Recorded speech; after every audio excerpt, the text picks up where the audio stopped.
warga netizen yang menghadiri majlis perasmian siri webinar Planetarium Negara sempena Bulan Kemerdekaan 2021 dan seterusnya menyaksikan webinar kita pada malam ini. Kami di Planetarium sangat menghargai. Ianya merupakan satu lagi program kesedaran awam sains angkasa anjuran Planetarium Negara.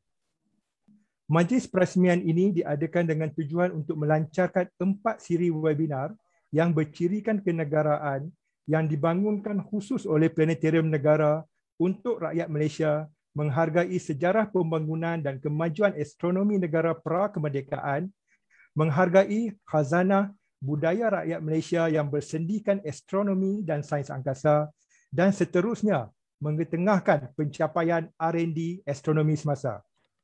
Ini sekaligus menunjukkan komitmen Planetarium Negara bersama rakyat Malaysia dalam meraihkan Bulan Kebangsaan 2021 dengan caranya yang tersendiri. Seterusnya, tanpa melengahkan berusaha, Haji Bahari, pengarah Planetarium Negara yang juga merangkap National Outreach Coordinator International Astronomical Union untuk menyampaikan ucapan aluan dan seterusnya merasmikan siri webinar Planetarium Negara sempena Bulan Kebangsaan 2021. Dipersilakan Puan Anita. Terima kasih kepada saudara moderator kita, Encik Mat Fairuz Asilam. Bismillahirrahmanirrahim. Assalamualaikum warahmatullahi wabarakatuh dan salam sejahtera. Ahli panel yang saya hormati, yang bahagia Profesor Madya Dr. Baharudin Zainal, pensyarah kanan di Universiti Sultan Zainal Abidin. Yang bahagia Dr. Swa Sintiang, Pengetua Sekolah Tinggi Chunghua Seremban. Yang berbahagia Encik Bala Supramaniam, CEO Shortul Group Private Limited. Yang berbahagia Tan Sri, Datuk-datuk, tuan-tuan dan puan-puan, para hadirin yang saya hormati sekalian. Alhamdulillah, syukur saya kehadrat Allah Subhanahu Wa Taala kerana dengan berkat, izin dan juga limpah kurnianya dapat kita hadir dalam sesi ataupun siri webinar Planetarium Negara sempena Bulan Kebangsaan tahun 2021. Untuk makluman dan pengetahuan tuan-tuan dan puan-puan semua, ini merupakan kali pertama Planetarium Negara menyambut Bulan Kebangsaan dengan penganjuran satu siri webinar yang berbentuk kenegaraan. Webinar yang pertama ni kita akan adakan sebentar lagi, iaitu pada malam ini, dan siri-siri berikutnya ada 3 siri lagi. Seterusnya kita akan adakan pada setiap minggu sepanjang Bulan Kebangsaan ini.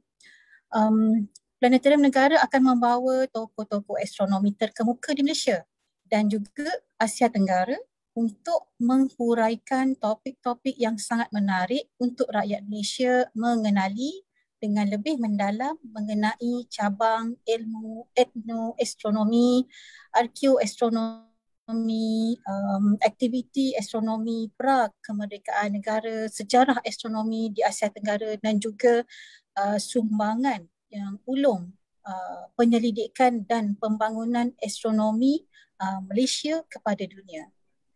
Para hadirin sekalian, tujuan kami tidak lain dan tidak bukan adalah untuk mengetengahkan budaya yang berkaitan dengan astronomi dalam kalangan rakyat Malaysia yang kita tahu berbilang kaum, pelbagai agama dan pelbagai budaya. Harapan kami Planetarium Negara adalah supaya kita ni semua dapat menghargai kepentingan sains angkasa dalam kehidupan seharian kita, yang mana ianya sebenarnya telah pun diamalkan sejak ratusan maupun ribuan tahun dahulu. Jadi semua ni pasti ada sesuatu yang memberi kebaikan kepada kita semua ataupun penduduk dunia secara keseluruhannya. Erti nilai kemerdekaan kepada negara kita ni sebenarnya sangat sinonim dengan sejarah. Oleh itu, siri-siri webinar sepanjang Bulan Kemerdekaan ini bertujuan supaya rakyat Malaysia ni dapat mengenali dengan lebih mendalam tentang nilai sejarah perkembangan astronomi di negara kita dan juga termasuk Asia Tenggara. Kita sebenarnya hendak berkongsi ilmu dari tokoh-tokoh yang ada. Kita kena berkongsi ilmu ketokohan. Kita kena berkongsi ilmu mengenai lokasi artifak astronomi yang kita telah jumpai di pelbagai tempat, sama ada di negara kita ataupun negara-negara jiran. Ianya semua banyak memberi makna kepada kehidupan kita sehari-hari. Kita juga meraihkan kepelbagaian budaya Malaysia dan bagaimana angkasa juga mempunyai peranan sebagai faktor penyatu antara kaum-kaum di Malaysia. Mari kita dengar hujah ataupun fakta yang akan menjadi topik perbualan panel-panel jemputan kita mulai malam ini. Kita dengarkan kupasan ilmu mengenai bagaimana penyelidikan dan pembangunan astronomi yang terkini yang telah dijalankan oleh ahli astronomi tempatan. Kita lihat bagaimana kajian berimpak tinggi oleh pakar-pakar kita ni berjaya memberi sumbangan dalam bentuk body of the new scientific knowledge kepada dunia. Jadi siri webinar yang akan bermula sebentar saja lagi ni hari ini bertajuk Bersatu dalam Kepelbagaian Etnoastronomi di Malaysia. Jadi ianya bakal menghujahkan satu cabang astronomi yang unik di Malaysia.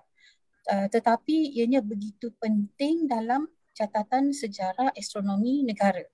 Jadi kalau kita tengok tajuk astronomi itu kadang-kadang dia agak unik tajuk tu, tapi ianya sebenarnya merupakan cabang ilmu astronomi yang berkaitan dengan ruang angkasa dan waktu dalam konteks budaya, dalam konteks kepercayaan dan juga dalam konteks amalan tertentu kelompok masyarakat di seluruh pelosok dunia.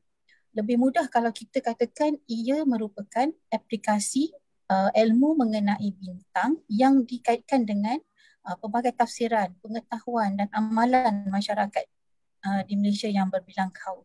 Jadi kalau kita lihat di Malaysia, budaya bangsa Melayu, Cina, India memang sangat berkait rapat dengan pergerakan objek angkasa, termasuklah bulan, bintang, matahari, planet dan sebagainya.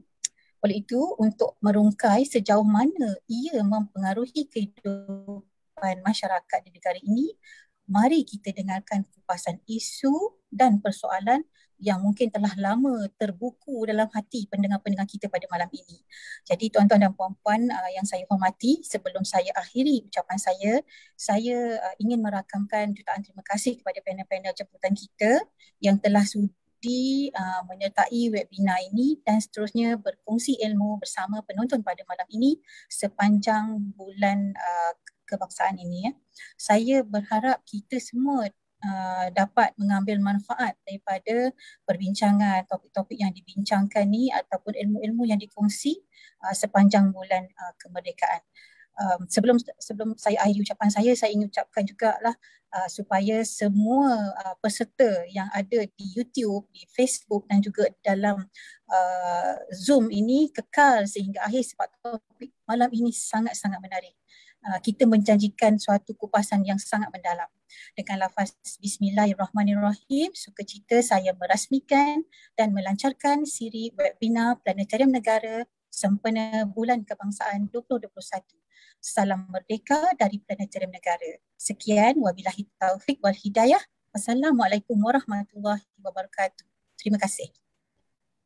Setinggi-tinggi penghargaan dan terima kasih kepada Puan Hajah Anita, Pengarah Planetarium Negara yang telah merasmikan program siri webinar Planetarium Negara sempena Bulan Kebangsaan 2021. Tuan-tuan dan puan-puan warga netizen sekalian, webinar pertama kita pada malam ini bertajuk Bersatu dalam Kepelbagaian Etnoastronomi di Malaysia. Webinar ini diadakan dengan objektif yang cukup ringkas seperti yang diterangkan tadi, iaitu untuk rakyat Malaysia, kita semua dapat mengenali budaya 3 kaum utama di Malaysia, iaitu Melayu, Cina dan India yang berkaitan dengan angkasa lepas dan pergerakan cakrawala. Sepanjang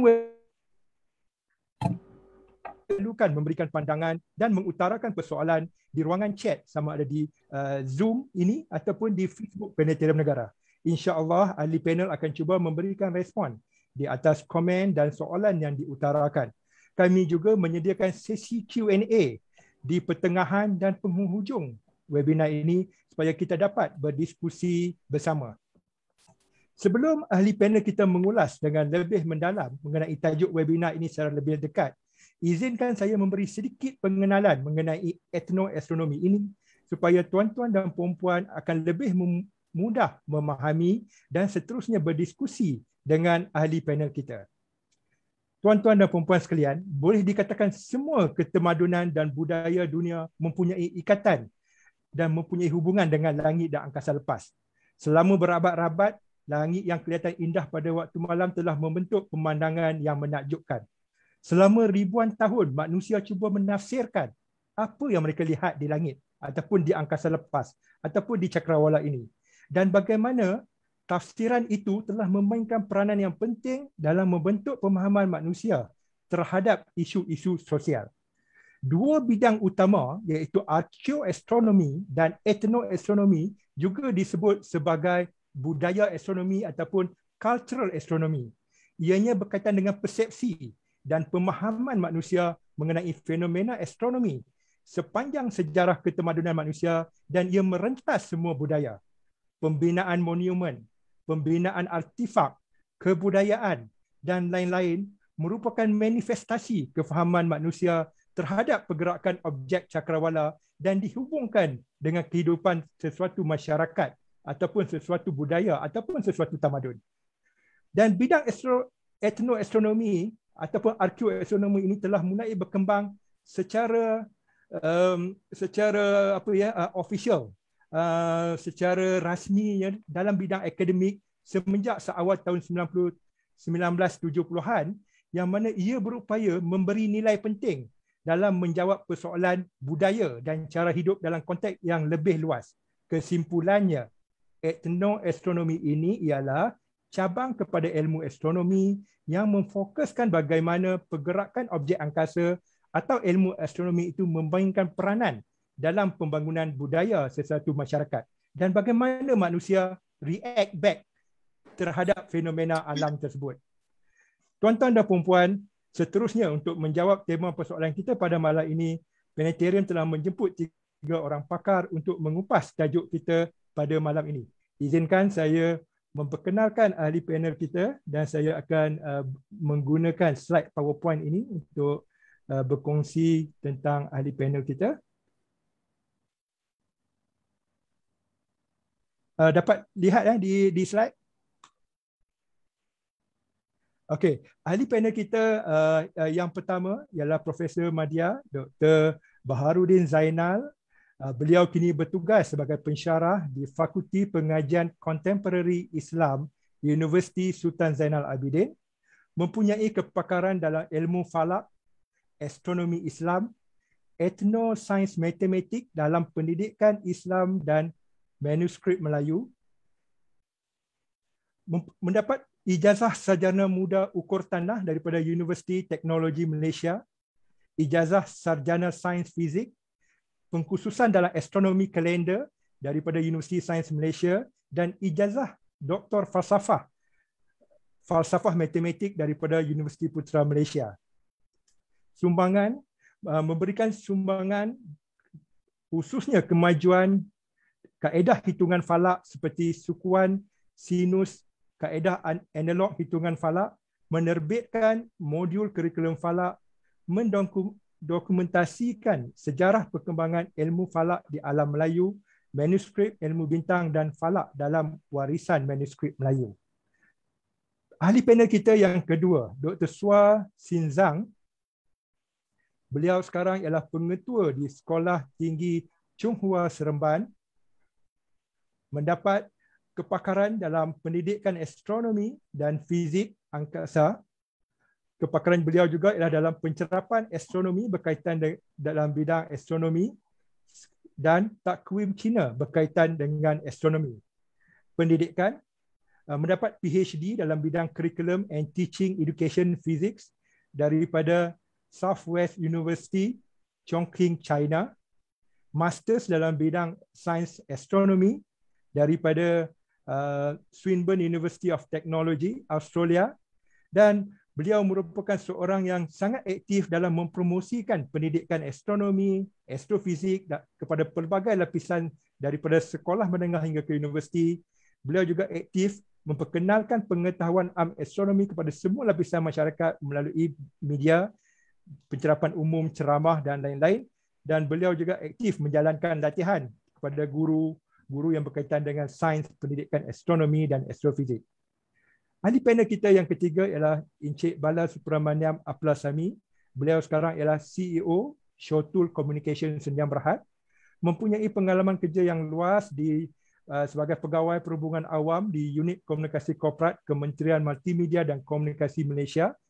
Beliau juga merupakan ketua unit khas untuk program untuk masyarakat India di Jabatan Penerangan Malaysia Jun 2017 hingga September 2018, dan beliau merupakan antara orang awal yang terlibat dalam pembangunan dan pelaksanaan program angkasawan negara semenjak tahun 2007 sehinggalah angkasawan kita dilancarkan pada tahun 2007. Okey. Sebentar ya.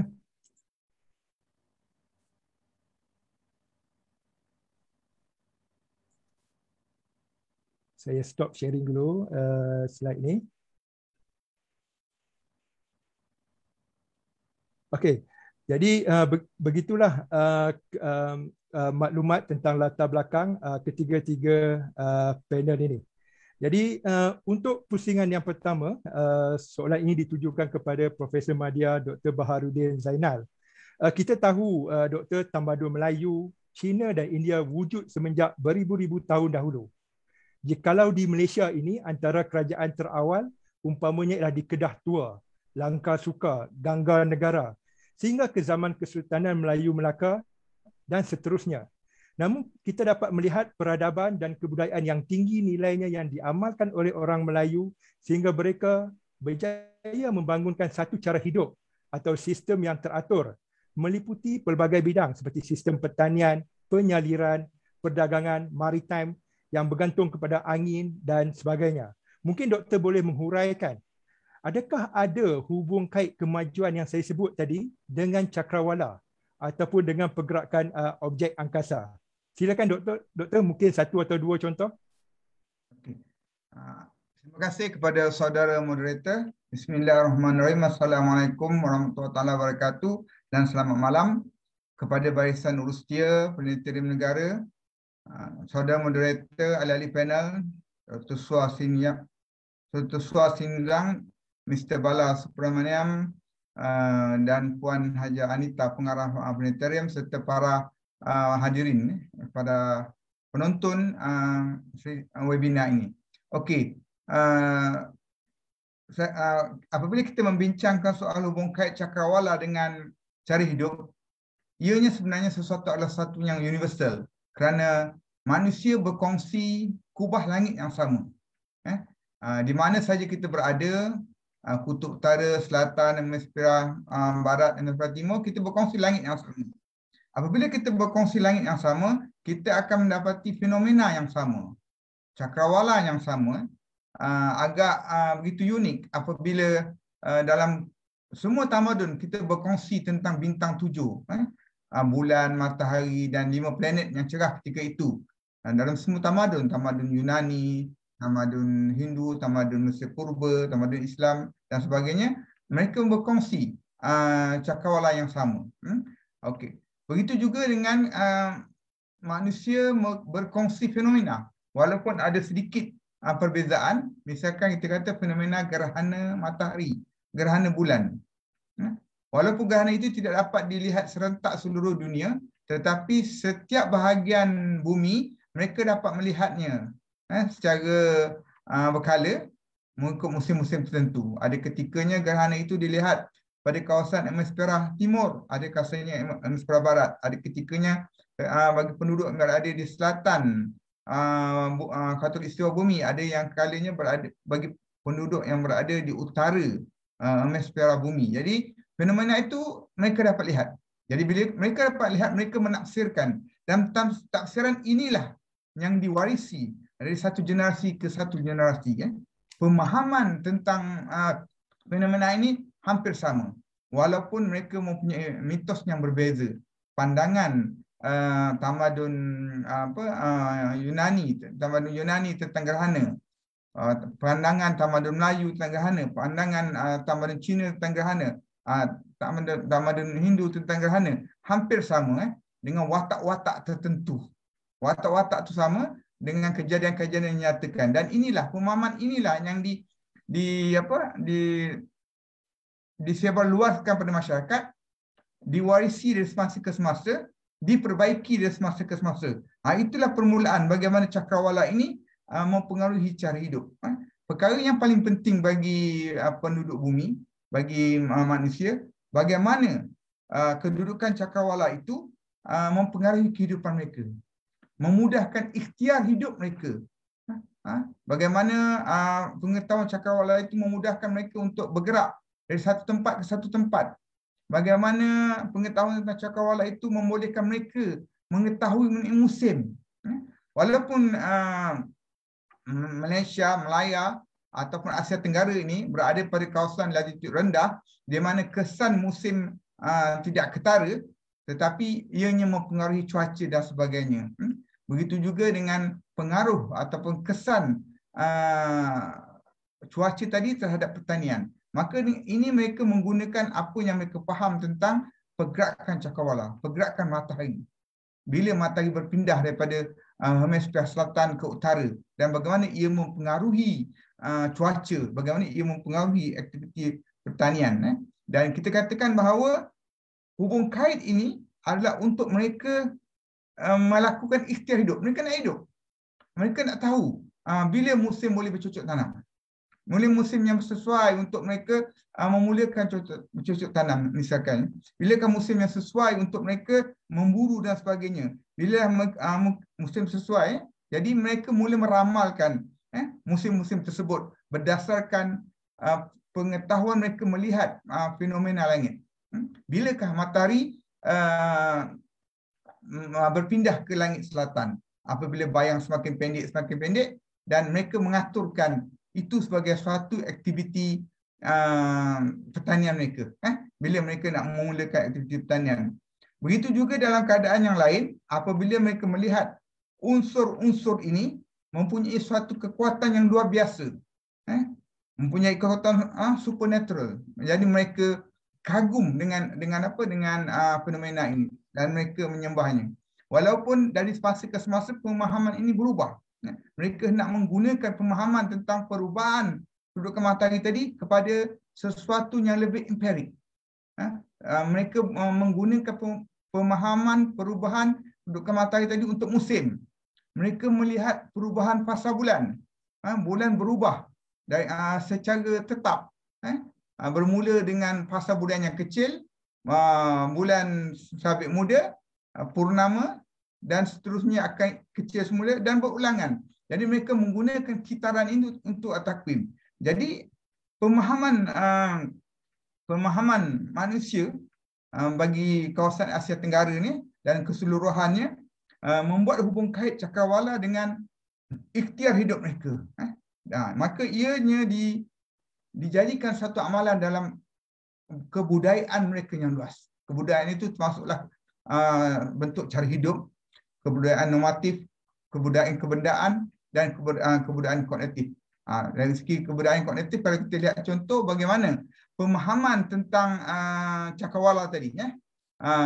Kalau kita ketahui bahawa gendang dongsong yang dijumpai di beberapa tempat di Asia Tenggara, yang sekitar tahun 300 sebelum Masihi, mempunyai logo sama ada bintang ataupun matahari. Ia merupakan satu gambaran bagaimana mereka mengetahui bahawa peranan bintang ataupun peranan matahari dalam kehidupan. Begitu juga apabila mereka tertarik dengan unsur-unsur yang menakjubkan dan mereka ada satu ketakutan dan sebagainya, maka ia menjadi satu pemahaman, satu mitos. Tetapi mitos ini tidak tetap, tidak statik. Lama-kelamaan mereka memperbaikinya. Itu yang dinamakan budaya kognitif. Mereka gunakannya untuk pengetahuan tentang takwim. Mereka menggunakannya pengetahuan itu dalam bentuk metafora. Dalam budaya Melayu, misalkan mereka nak memuji kecantikan, mereka memuji tentang bulan purnama. Cantiknya wajah bagai bulan purnama. Ataupun mereka kata kalau niat di hati aku petik bintang, tanganku hangus di sambar peti. Bermakna mereka ketahui perjalanan merentasi lapisan langit itu ada satu yang sukar. Jadi pemahaman-pemahaman ini diterapkan dalam metafora, dalam pembayang pantun. Pembayang pantun, misalkan kita kata bintang 7 tinggal 6, jatuh sebiji di Majapahit, peluk tubuh rasa nak demam, bau ku tahu badan tak baik. Bintang 7 tu apa? Bintang 7 di alam Melayu ni, di Asia Tenggara ni, bintang 7 tu ada 2. Satu bintang Pallades, Seven Sisters. Satu bintang 7 itu ialah 5 planet, matahari dan bulan. Jadi mereka mempunyai 2 tafsiran. Itu adalah sebahagian daripada pengaruh Arab dan juga pengaruh Hindu. Tetapi bagi masyarakat alam Melayu, mereka melihat bintang dan mereka boleh menggunakannya untuk penentuan arah. Ingat, bagi kawasan Asia Tenggara ini agak sukar untuk mereka merujuk kepada bintang kutub Polaris kerana ia berada terlalu rendah. Jadi mereka ambil bintang lain. Bintang pemburu, belantik, bintang Pallades, atau bahasanya bintang Kartika, Ketika, Kutika. Ini evolusi bahasa. Bagaimana daripada pengetahuan tentang bintang tadi menjadi istilah ketika. Ketika itu asalnya, kalau kita sekarang ketika itu menunjukkan masa tertentu. Tetapi ketika itu sebenarnya adalah nama Buruj, Seven Sisters atau Pallades. Jadi Dr. Bahar, 1 ke 2 minit lagi untuk wrap up. Okey. Okey, jadi ini pengetahuan masyarakat ini sebab daripada peringkat awal bagi budaya Melayu, mereka mengenali ilmu ini sebagai ilmu bintang. Segalanya mereka lihat di langit, segalanya berkaitan dengan cakrawala, itu adalah ilmu bintang. Dan ilmu bintang ini ada yang digunakan secara empirikal dan ada juga yang digunakan untuk ramalan dan sebagainya. Dan kita tidak boleh menyatakan bahawa apa yang dinyatakan dalam bentuk perkaitan antara cakrawala dengan ramalan itu sesuatu yang bertentangan, kerana itu adalah sains, itu adalah knowledge masyarakat ketika itu. Mereka melampiaskan pandangan mereka tentang kejadian alam. Mereka melihat bintang berekor. Mereka namakan bintang itu berekor kerana ia berlainan pada bintang yang tidak berekor. Jadi ini menunjukkan bahawa mereka sensitif terhadap sebarang fenomena yang berlaku. Jadi hubung kait cakrawala dengan cara hidup Melayu ini, ia terletak kepada definisi kebudayaan yang luas itu, iaitu budaya kognitif, normatif dan juga kebendaan. Jadi saya rasa setakat itu dulu yang saya dapat uraikan mengenai hubung kait cakrawala dengan budaya Melayu dan menyeluruh kepada semua kaum-kaum besar di Malaysia. Terima kasih, Doktor. Bintang berekor tu komen ke, Doktor? Bolehlah. Okey, jikalau itu kaitannya untuk kaum Melayu secara umumnya, kita tahu juga dahulu kerajaan Melaka menjalinkan hubungan yang baik, mungkin boleh dikatakan mesra juga dengan Maharaja Cina, sehingga dikirimkan Laksmana Cheng Ho untuk melawat Melaka. Dan Laksmana Cheng Ho ni bukan setakat berlayar ke Melaka, tetapi beliau sebenarnya berlayar ke seluruh dunia dengan armadanya yang besar. Mungkin Dr. Sua, mungkinkah kehebatan seni pelayaran Laksmana Cheng Ho ini mempunyai kaitan dengan astronomi? Itu satu soalan, Doktor. Dan satu lagi yang ini saya mesti tanya, walaupun ini soalan tambahan. Semasa saya kecil dulu, saya masih ingat lagi ada jiran saya yang juga berbangsa Tionghoa memberikan kuih bulan. Jadi ada kaitan ke dengan bulan? Mungkin doktor boleh menghuraikan sekaligus mengenai bagaimana ilmu astronomi ini mempengaruhi budaya orang Cina pada masa dulu dan mungkin sehingga kini. Dipersilakan, doktor. Ya, nanti ya. Saya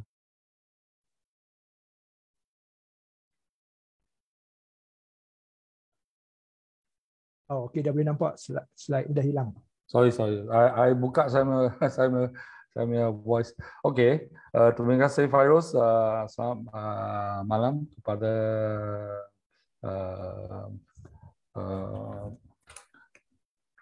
semua. Tadi kita tak dengar huraian dari pengarah Puan Anita, Fairuz dan Prof juga berkenaan dengan etnoastronomi.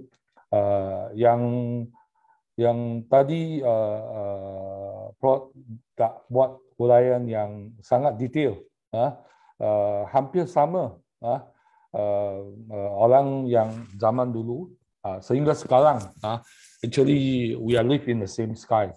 Kita duduk di langit yang sama, fenomena yang sama. Cuma tradisional keadaan atau kepercayaan individu yang masing-masing ada sikit perbezaan. Yang saya tak akan huraikan tadi yang Prof dah hurai. Saya masuk ke soalan dari Encik Fairuz berkenaan dengan Laksamana Ching Ho. Actually, sejak kita tahu Laksamana Ching Ho adalah satu very famous pengawal lautan agung dari dinasti Ming. Dia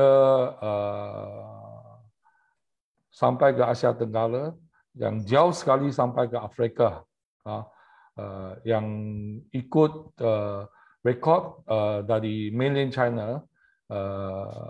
Dia mungkin sampai ke hemisfera selatan dekat Australia juga.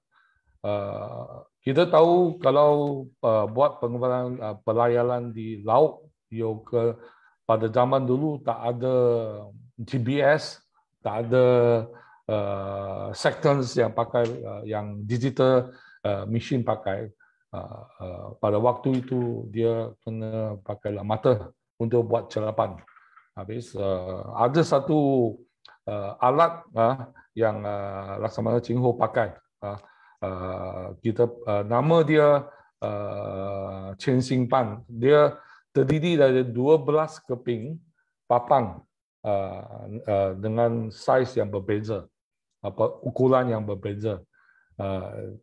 Dari mainland China, dia nak berlayar ke selatan, masih dia ikut bintang Polaris, bintang yang utama, tapi dia buat ukuran ke selatan. Yang dapat data ukuran itu, dia akan dapat arah dia nak ditujukan. Ini adalah satu alat yang pada waktu itu dipakai oleh pasukan kapal pelayaran Laksamana Ching Ho sampai dia boleh buat dia sampai ke Afrika juga. Even buat masa sekarang masih di mainland China ada nelayan yang dari southern side near coastal, dia orang keluar ke laut untuk berlayar. Dia orang masih pakai alat ini. Ini adalah pada waktu Laksamana Ching Ho guna alat dan ikut ukuran dari bintang, cari arahan dia. Lagipun inilah saya yang nak huraikan malam ini. Inilah adalah satu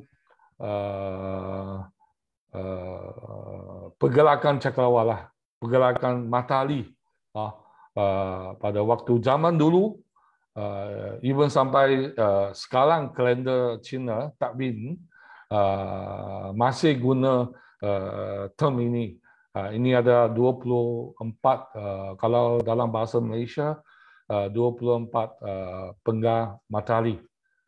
Dia dibagikan kepada 15 darjah masing-masing di matahari yang di orbit matahari eliptik yang menorbit kalau dari bumi bermakna 1 tahun lah. Tapi masa dia every single penggal itu tak mesti dalam masa yang tetap. Dia ada slightly 1 or 2 days.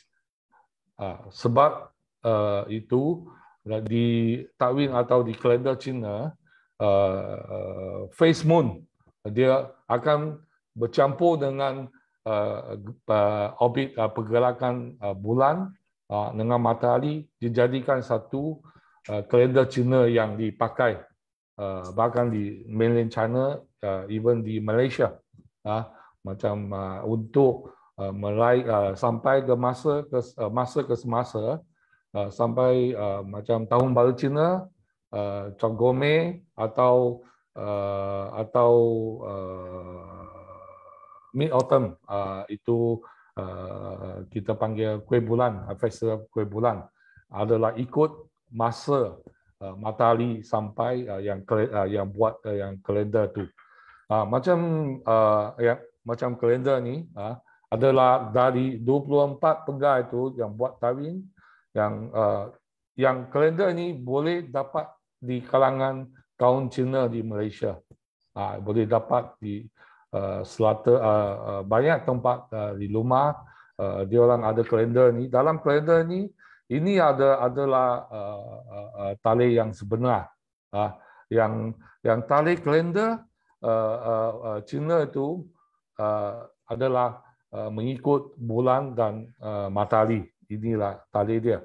Dan ada satu buku, ini buku kita sejak saya kecil, datuk saya sudah every year dia mesti pergi ke kedai buku beli satu. Buku ini dalam adalah satu dalam banyak data kiraan guna tadi yang Prof cakapnya 5 bintang, termasuk ke matahari dan bulan juga. Objek pergerakan dia buat ukuran. Ini semua dia buat ukuran. Dia orang boleh predict waktu bila ada gerhana matahari, bila ada gerhana bulan. Ini adalah salah satu teks dalam dan masa dan tarikh dia bagi sangat accuracy. Dan ini adalah tradisional sampai masa sekarang masih boleh dapat di kedai-kedai buku di Malaysia.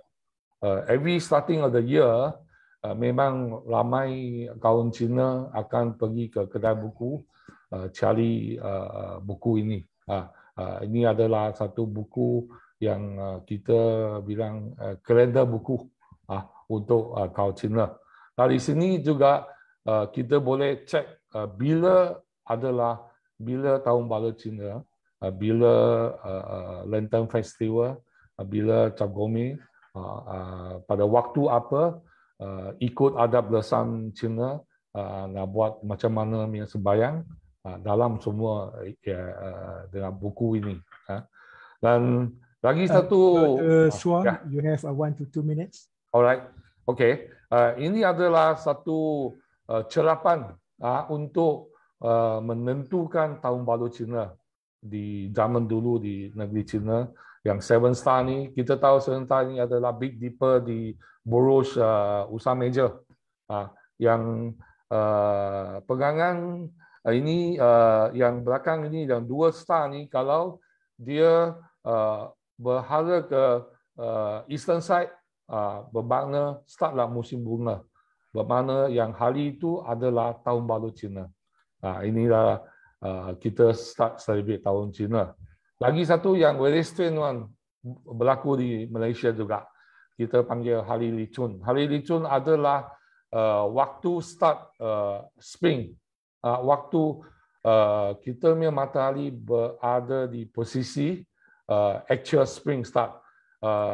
Di umum kaum Chinese family, dia akan cuba berdirikan telur pada hari itu. Kalau berjaya berdiri telur, bermakna dia tahun itu akan berbawa tuah kepada nasib baik kepada orang yang berjaya berdirikan telur. You boleh tengok, ini adalah di Malaysia. Masa yang tertentu tetap. Makin hari ini banyak kita bukan kaum Cina, kaum Melayu ke kaum India punya kawan, dia orang tahu hari ini dia orang pun cuba nak didirikan telur juga. So you can see that this budaya already mixed. Everyone understand this is one of the sharing festival on did lah. So I think I stop here first. Fairuz. Okey, terima kasih Doktor. Sebelum ni saya tengok orang cuba dirikan telur pada waktu gerhana je. So hari ini saya tahu bahawa di hari licun Doktor, dan juga masyarakat Cina cuba mendirikan telur, dan jikalau berjaya berdiri, maksudnya tahun itu membawa luck lah. Encik Supra, macam mana pula dengan masyarakat India? Pongal, Zodiac, silakan Supra. Dr. Suha, mohon unshare dulu. Stop sharing. Already unshare, ini adalah Encik Supra, silakan.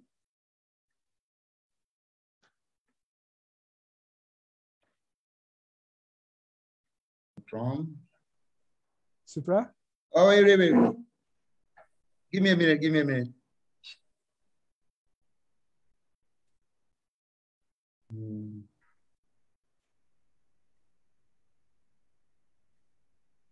Salam sejahtera. Boleh dengar semua?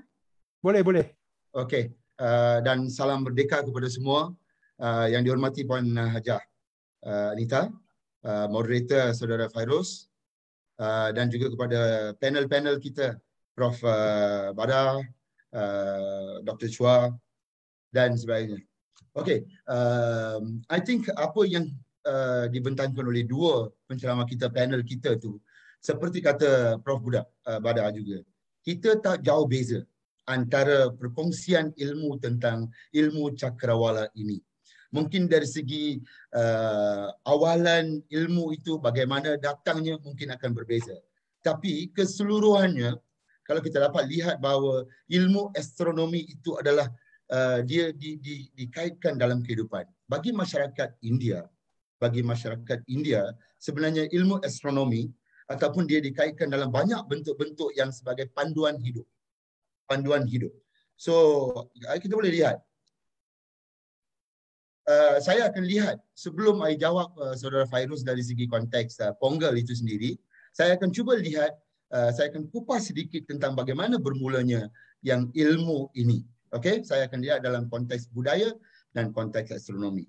So dia bermula daripada Veda sebenarnya.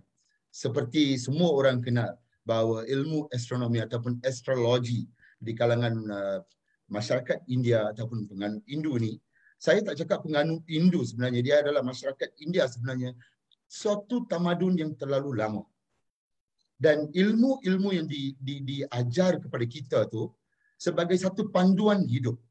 Keseluruhannya dia sebagai panduan hidup. Dari sejak kita lahir sehingga kita meninggal, segala-galanya telah diatur dan boleh dijadikan sebagai ilmu cakrawala ini ataupun ilmu astrologi ini dijadikan sebagai panduan.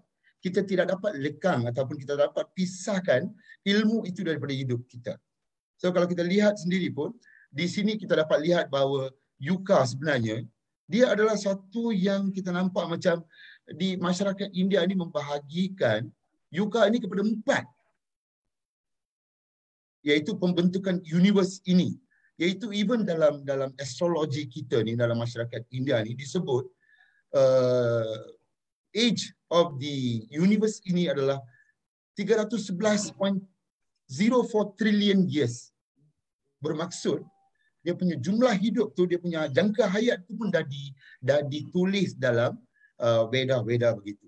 Dan juga kalau kita lihat kepada 4 Veda itu, ya Satya Veda iaitu 1.2 million years. Treta Yuga 1.296 million years. Dan Dwapara Yuga adalah 864 million years dan Kali Yuga adalah 0.432 million years. Di situ menunjukkan bahawa ini adalah, bagi orang biasa kita akan anggapan bahawa ini adalah sesuatu yang mitos. Tetapi segala-galanya telah ditulis, telah tertulis dalam kita punya manuskrip, bahawa buku-buku inilah dijadikan sebagai panduan sehingga ke hari ini yang tidak mengubah dan tidak pernah tersasar daripada apa yang kita catatkan dalam buku-buku itu. Seperti yang kita lihat ni, ini sebagai satu pengenalan ini, 3 yuga dah habis.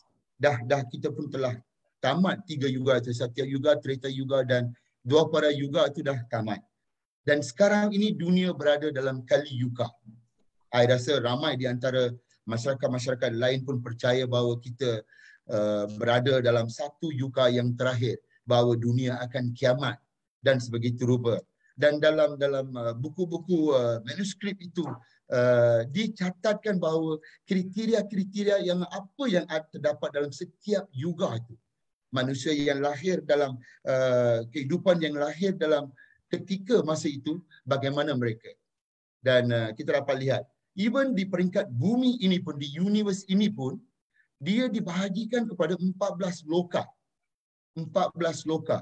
Kita dapat lihat bahawa, kita boleh lihat bahawa Satya Loka, Tapa Loka, Jana Loka, Mahaloka, Sawaloka, Buah Loka dan sebagainya.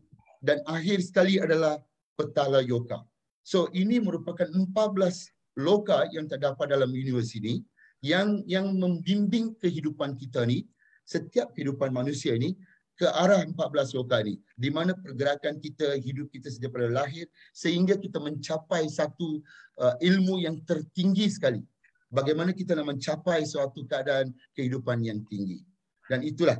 So dalam kehidupan kita ni pula ni, segala-gala ilmu yang diturunkan itu, dia bukan ilmu ini, Encik Fairuz dan kepada penonton, ilmu astronomi ataupun astrologi masyarakat India ni, dia bukan satu bidang pendidikan dengan satu bidang kehidupan. Apa yang kita belajari dalam itu adalah dikaitkan dalam kehidupan kita. Ada melalui keagamaan, aktiviti-aktiviti keagamaan, kebudayaan, seperti kata saudara Fairuz tadi dalam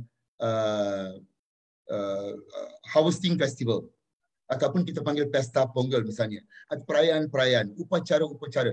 Dan yang penting adalah kesihatan itu sendiri. Bagaimana kita boleh menjaga kesihatan kita apabila kita rujuk kepada kita punya pahaman tentang astronomi ini sendiri melalui beberapa panduan-panduan yang telah dipergariskan dalam ini.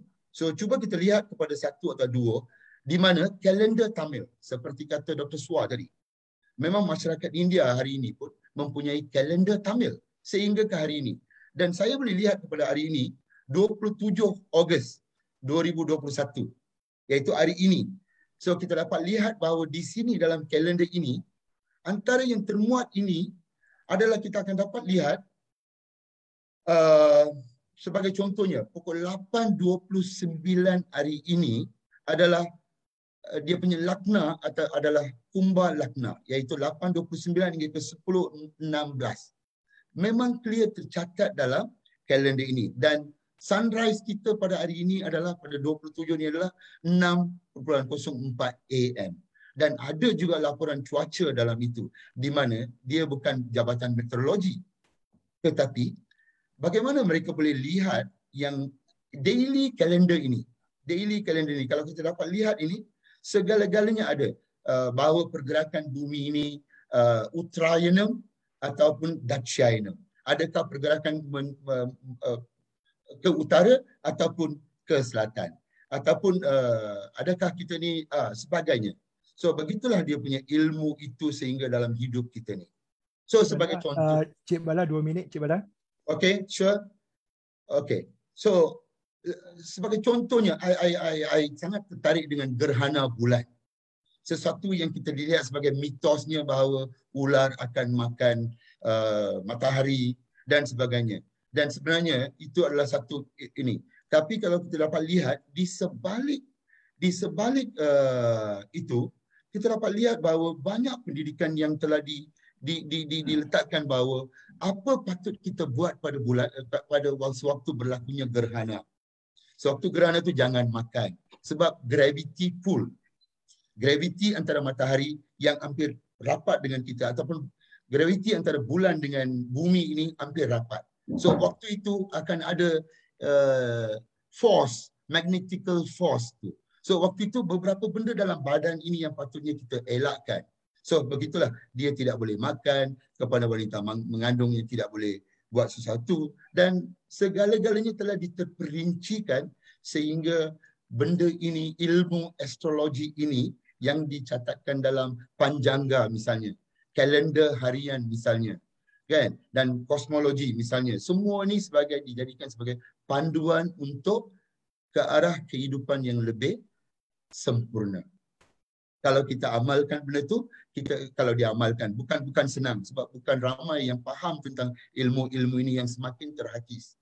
So kalau dapat gunakan amalan-amalan ini, bahawa kita akan menjadi seorang manusia yang lebih sempurna, lebih arif dan lebih memahami tentang cakrawala ini. Thank you, Encik Feiruz. Terima kasih Encik Supra. Ini kalau 10 minit memang tak sempat sebab dia merupakan cara hidup. Jadi kalau sebut cara hidup ni terlalu banyak lah. Okay. So jadi tuan-tuan dan puan-puan, secara umumnya kita telah tamat pusingan pertama webinar kita. Dan sekarang kita akan lihat jikalau ada komen, pandangan, soalan daripada netizen. Saya mohon bantuan rakan-rakan kalau ada soalan daripada netizen, silakan. Ada soalan daripada netizen?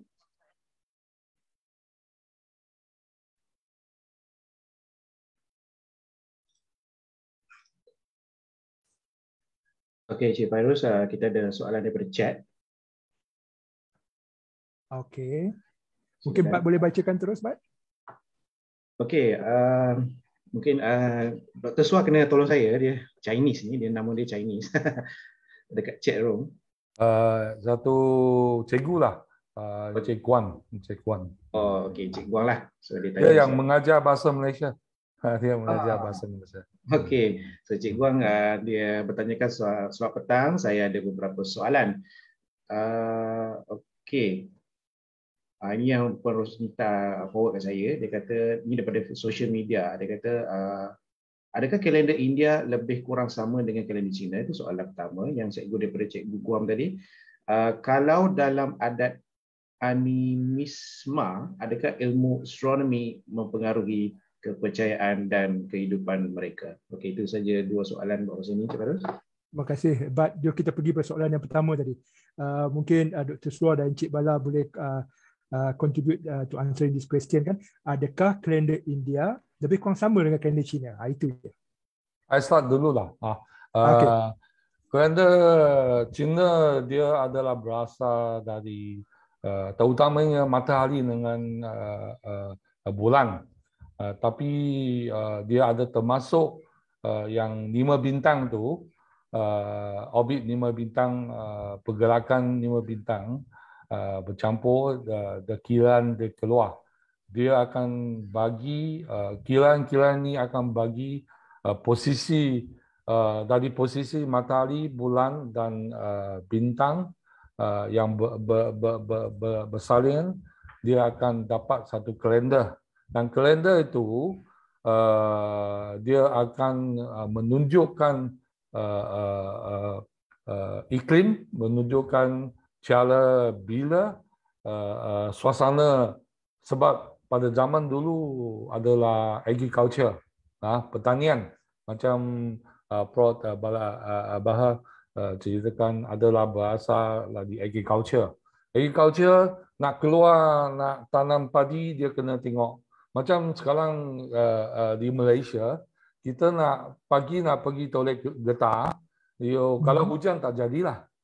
Kalau boleh predict, dia orang kena buat prediction dari cerapan.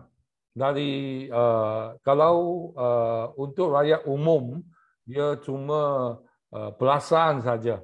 Tapi masing-masing dinasti dia ada keluarkan satu kalender untuk rakyat dia, untuk buat satu tunjuk arah.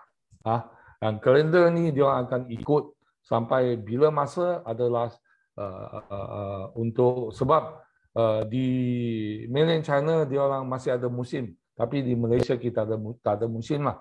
Tapi musim bunga, musim sejuk, musim lulu atau musim panas, iklim dia lain-lain. So kalender ini akan bantu dia orang dalam cara hidup. Tapi ada sikit beza yang tadi saya tengok Encik Bala huraikan bagi India punya kalender dia more spesifik kepada personal atau tubuh badan. Tapi kalender Cina tak sampai tahap ke tubuh badan kita sendiri.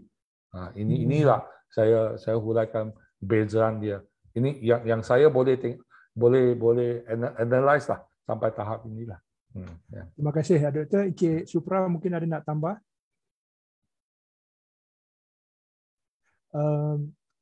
Punya kalender ini, okey sekejap. Dia punya kalender Tamil ini, dia berkaitan dengan planet. Sebagai contohnya, hari Ahad dilihat dikaitkan dengan Suria, Sun. Selasa dikaitkan dengan bulan. Hari Isnin dikaitkan dengan bulan. Hari Selasa dikaitkan dengan Mars. Hari Rabu dikaitkan dengan Mercury. Hari Khamis dikaitkan dengan Jupiter, dan Jumaat sebagai Venus, dan Saturday sebagai Saturn. Ini so pergerakan planet ini dikaitkan dengan pergerakan harian. So kalau kita dapat lihat ini yang tadi kita dapat lihat ini, dia pun adalah sama dengan yang apa dipanggil sekejap. Setiap hari dia ni ada dikaitkan dengan nakshatra, iaitu hari ini hari apa, so pergerakan bulan ke mana, so dia semua tu dilihat sebagai dikaitkan dengan astronomi, ilmu astronomi dalam pancangka. So sebagai contohnya Encik Fairuz, apabila seorang budak lahir, dia akan dilihat daripada tarikh ini, kedudukan planet apa, kedudukan nakshatra apa, zodiak apa, segala-galanya dapat dibaca melalui pancangka ini. So pancangka ini beribu tahun. Sebenarnya dia ini adalah 1000 tahun, dan seperti kata Dr. Suar tadi, every year waktu permulaan tahun baru ni, so satu pancangka akan dikeluarkan, dan ianya merupakan satu data yang memiliki angka-angka yang detail yang boleh dijadikan, dan buku ini kalau tidak ada ilmu maka orang biasa kurang faham, kurang memahami. Kebanyakannya buku ini adalah dibaca, dikoil oleh Sami ataupun yang mengamalkan upacara itu. So dia yang boleh bacakan ataupun translatekan benda ni kepada kita. Dan dalam kehidupan harian pun, setiap hari dalam setiap keperluan, dari segi kelahiran kematian ataupun permulaan satu perniagaan baru, segala-galanya boleh dirujukkan kepada individu ni, bagaimana boleh lihat kedudukan dia dalam zodiak pada sekian hari bulan ni, adakah sesuai dan kurang sesuai. Kalau kurang sesuai, apa yang perlu dilakukan, sebegitu. So memang dia merupakan satu panduan, sebagai satu garis panduan untuk menjalani kehidupan harian.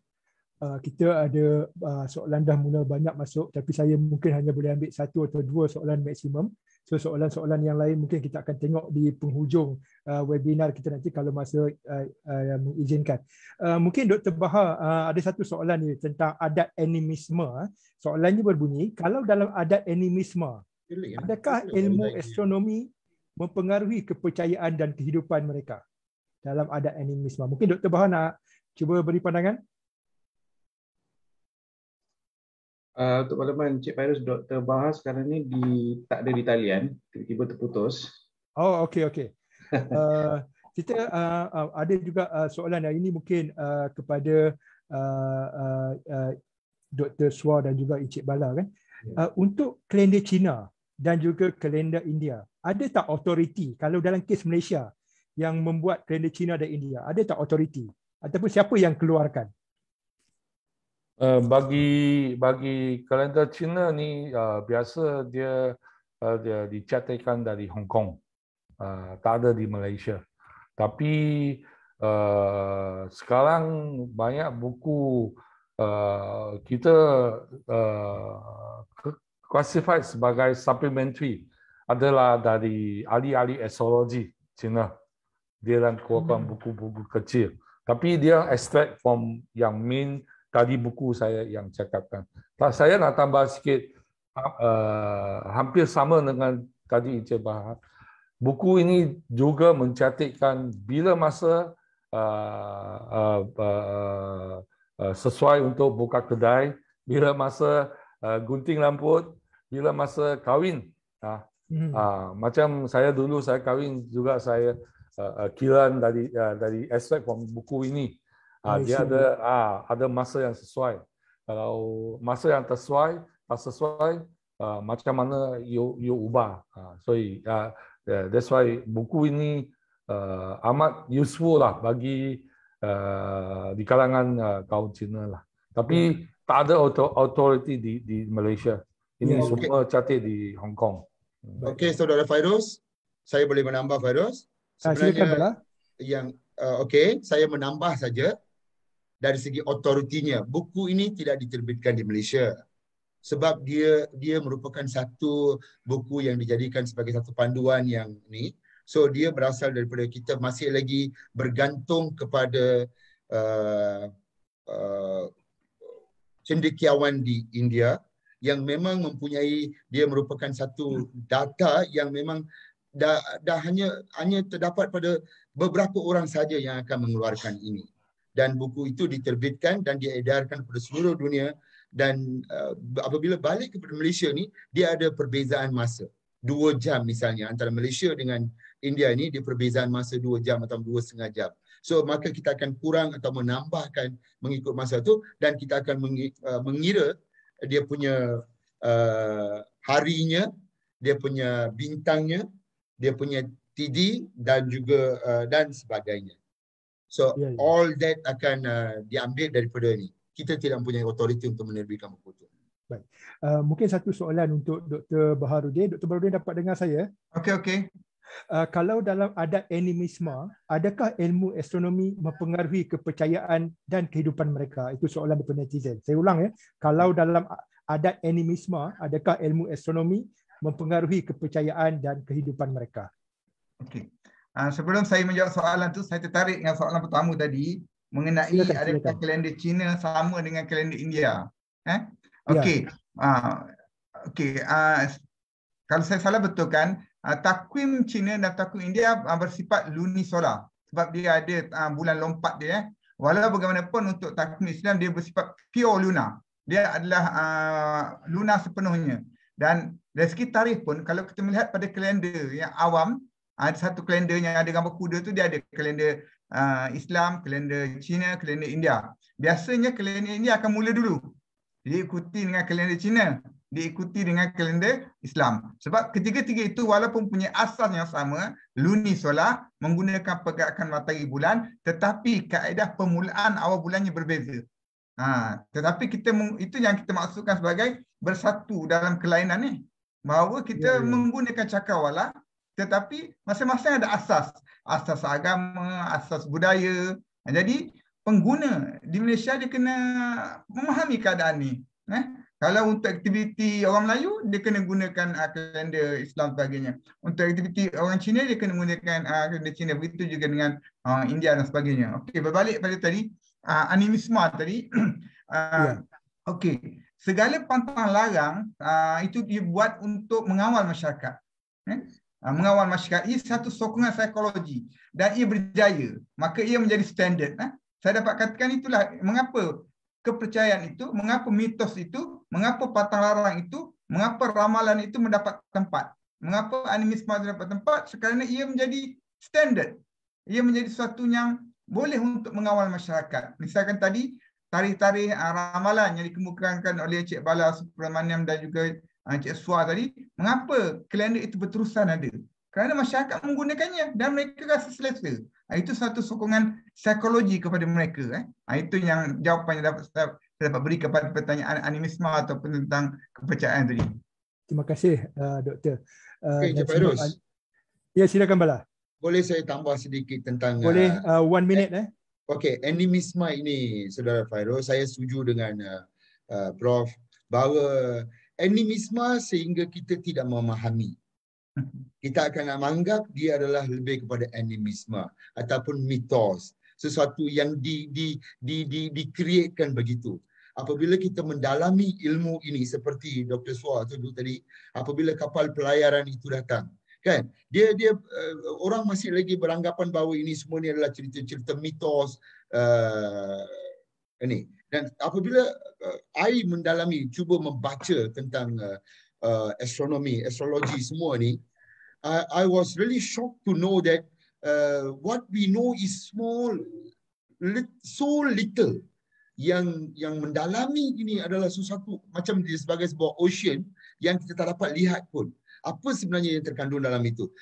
Dan apabila untuk rumusan untuk kita ni, apabila saya baca pun, untuk dalam sejam ini apa yang saya nak beritahu tu adalah, I hanya lihat sebagai apa yang dikatakan sebagai animisme ataupun mitos semua tu adalah sebenarnya selagi ilmu itu tidak diceburi ke dalam dan dapat ilmu yang tepat, maka orang masih lagi akan beranggapan bahawa ini adalah suatu yang mitos.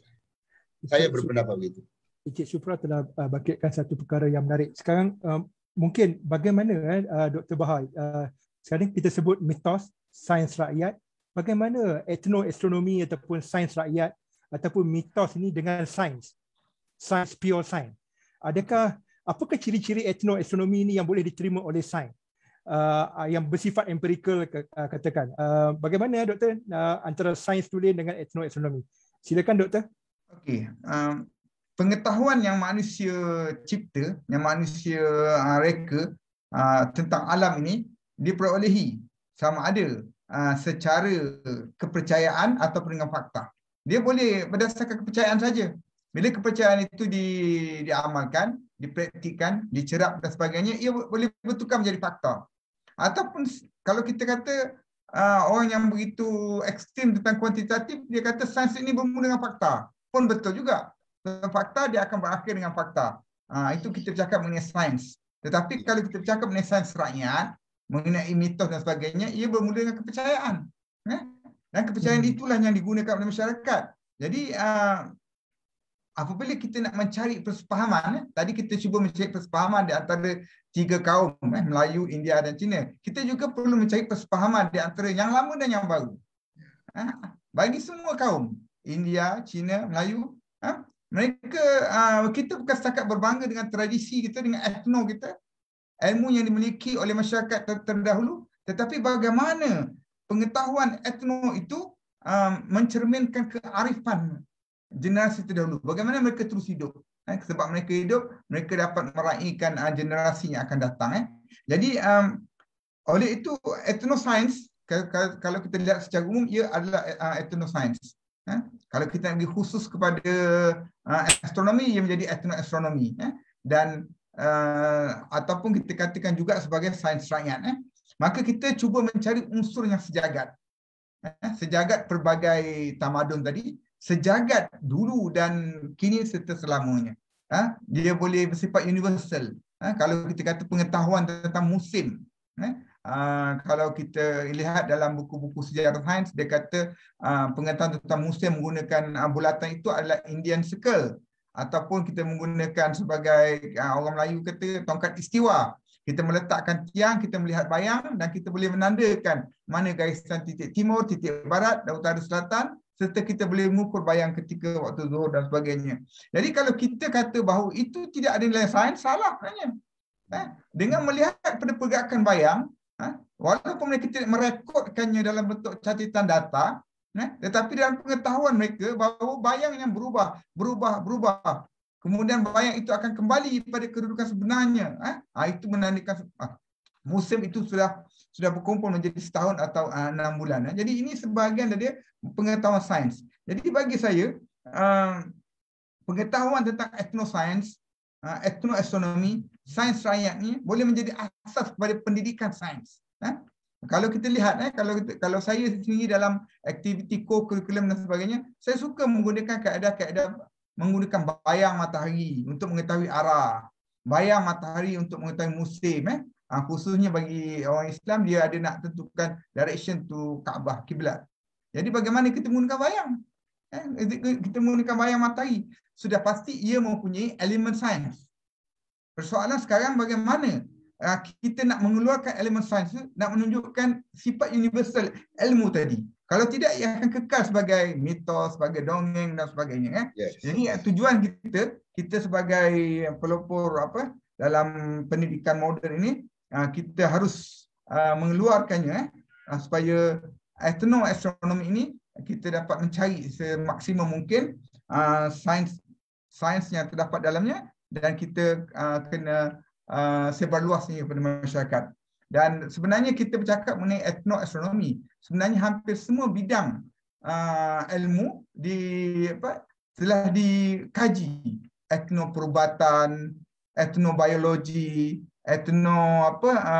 grafik dan sebagainya, etnogeografi, bagaimana pengetahuan masyarakat tentang sistem maklumat geografi dan sebagainya. Kerana mereka percaya kehidupan dulu, masyarakat dulu dia berilmu, tapi kita tak nampak kemungkinan dia menggunakan bahasa yang bersifat deskriptif, bukan bahasa yang bersifat bukan bersifat formulasi dan sebagainya. Jadi kita tak nampak. Jadi adalah menjadi tugas kita pengkaji serta pendidik untuk menjelmakan etnosains dan serayan ini, dan sampai kita sesuaikannya dengan kita mencari nilai atau elemen atau anasir sains ini. Itu ia akan menjadikan bahawa etnoastronomi ini menjadi bernilai kepada masyarakat. Bagi saya, ia menjadi satu aset untuk kita mulakan aktiviti co-curriculum dan sebagainya, kerana ia tidak memerlukan banyak perbelanjaan dan peralatan. Ya. Terima kasih, Doktor. Jadi seperti kami juga di planetarium selalu mengatakan, orang yang membuat astronomi ini dia mempunyai lab ataupun makmal semula jadi, iaitu langit kita. Jadi pandailah kita untuk menggunakan pergerakan bulan, bintang dan sebagainya sebagai instrumen-instrumen untuk kita buat pemerhatian. Okey, tadi kita lihat dari segi sejarah di pusingan pertama tadi, dan kita telah melihat bagaimana kepentingan objek angkasa dalam konteks sejarah. Hari ini, sekarang, dalam situasi negara yang bergelut dengan PKP ini, bagaimana agaknya Dr. Suar bidang astronomi ini dapat disesuaikan dengan kehidupan kita di Malaysia pada hari ini? Mungkin Dr. Suar boleh mulai bagi pandangan. Bagi experience saya, dah banyak tahun sejak saya muda tu dah kenal Fairuz di planetarium sampai masa sekarang. Bagi orang ramai, orang umum di Malaysia, di bahagian pencerapan ke atau pengetahuan mengenai astronomi, masih ada satu ruang untuk kita still have the space kita untuk majukan.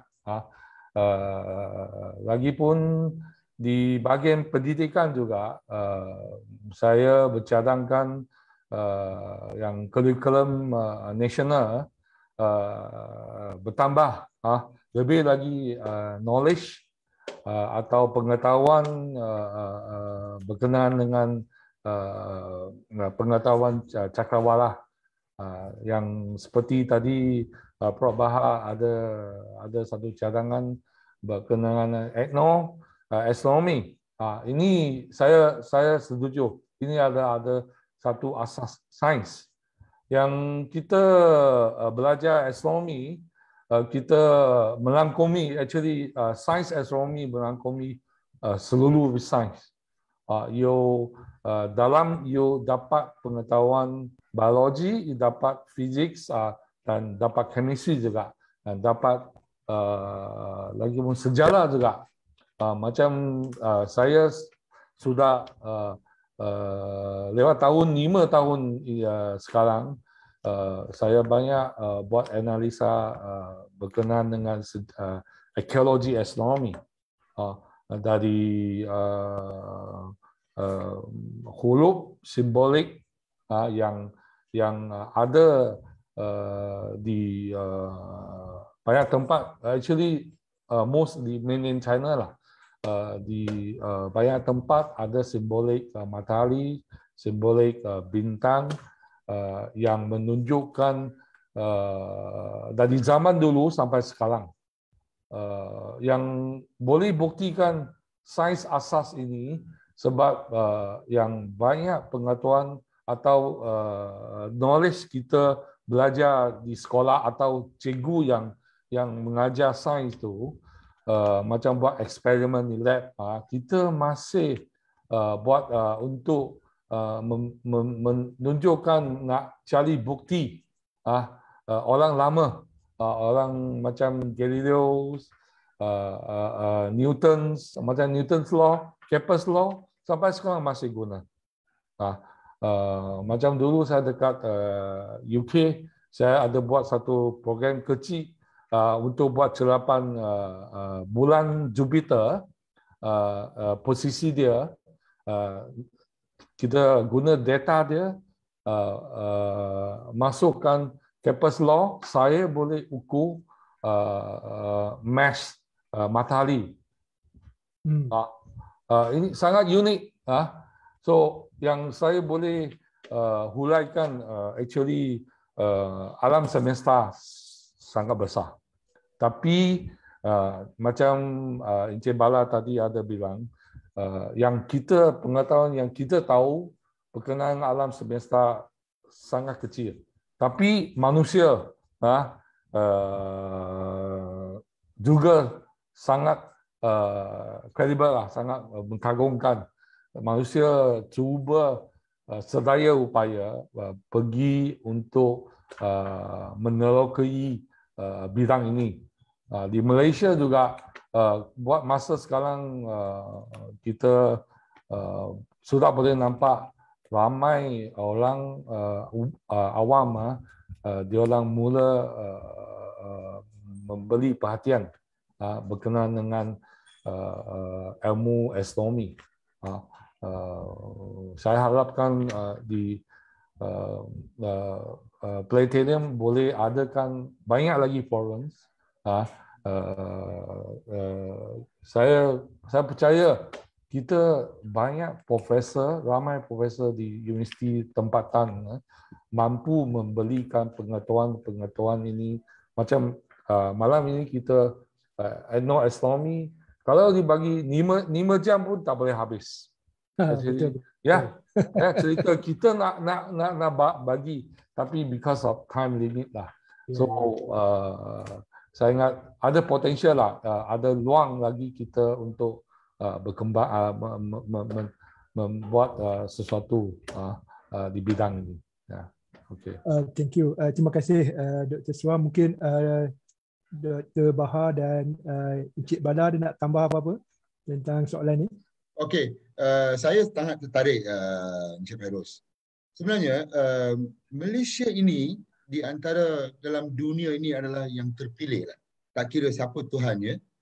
Ini merupakan satu acuan yang dipilih sebagai satu negara yang harmoni. Sebab di sinilah terdapat ilmu yang tamadun Islam, terdapat tamadun Hindu, tamadun Chinese yang disepakatkan, dan kita akan jadi yang terbaik, manusia yang terbaik dalam planet ini.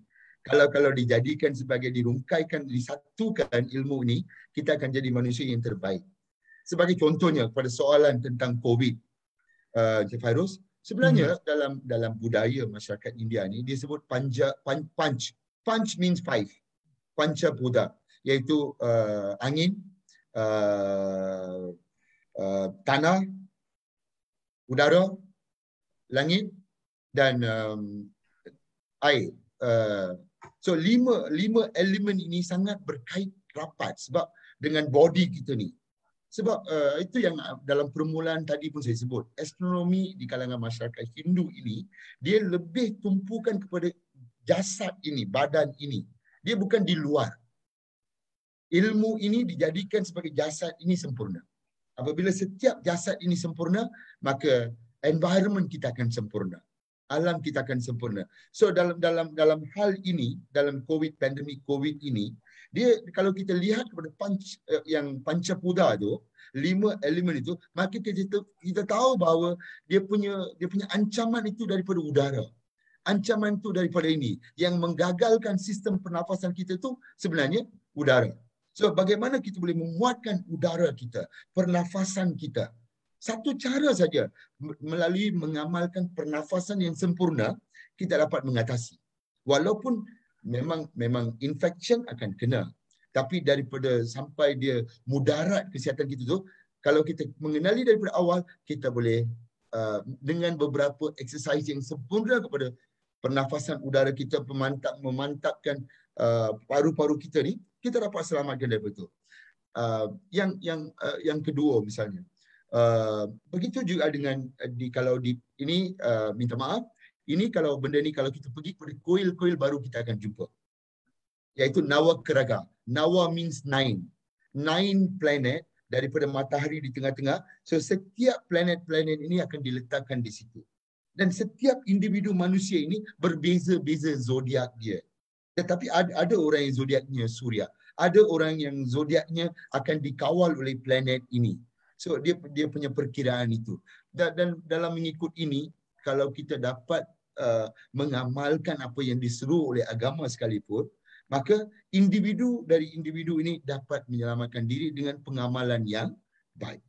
Sebab itu daripada awal saya sebut astronomi ini adalah dia tidak dapat dilihat di luar badan. Segala-gala ilmu itu adalah untuk kebaikan badan ini. Terima kasih Encik Bala. Dr. Bahar ada nak tambah tentang perkara ini atau tidak ada? Tak. Okey, kita tertarik kan perbincangan ini telah kita melihat situasi hari ini. Saya tanya pada Encik Supra, adakah masih ada lagi budaya orang India di Malaysia yang sekarang ni yang masih menggunakan pergerakan objek angkasa sebagai panduan dalam kehidupan mereka seharian? Apa yang dominannya yang sekarang di masyarakat India di Malaysia yang utama? Okey. Dia berkaitan dengan bulan.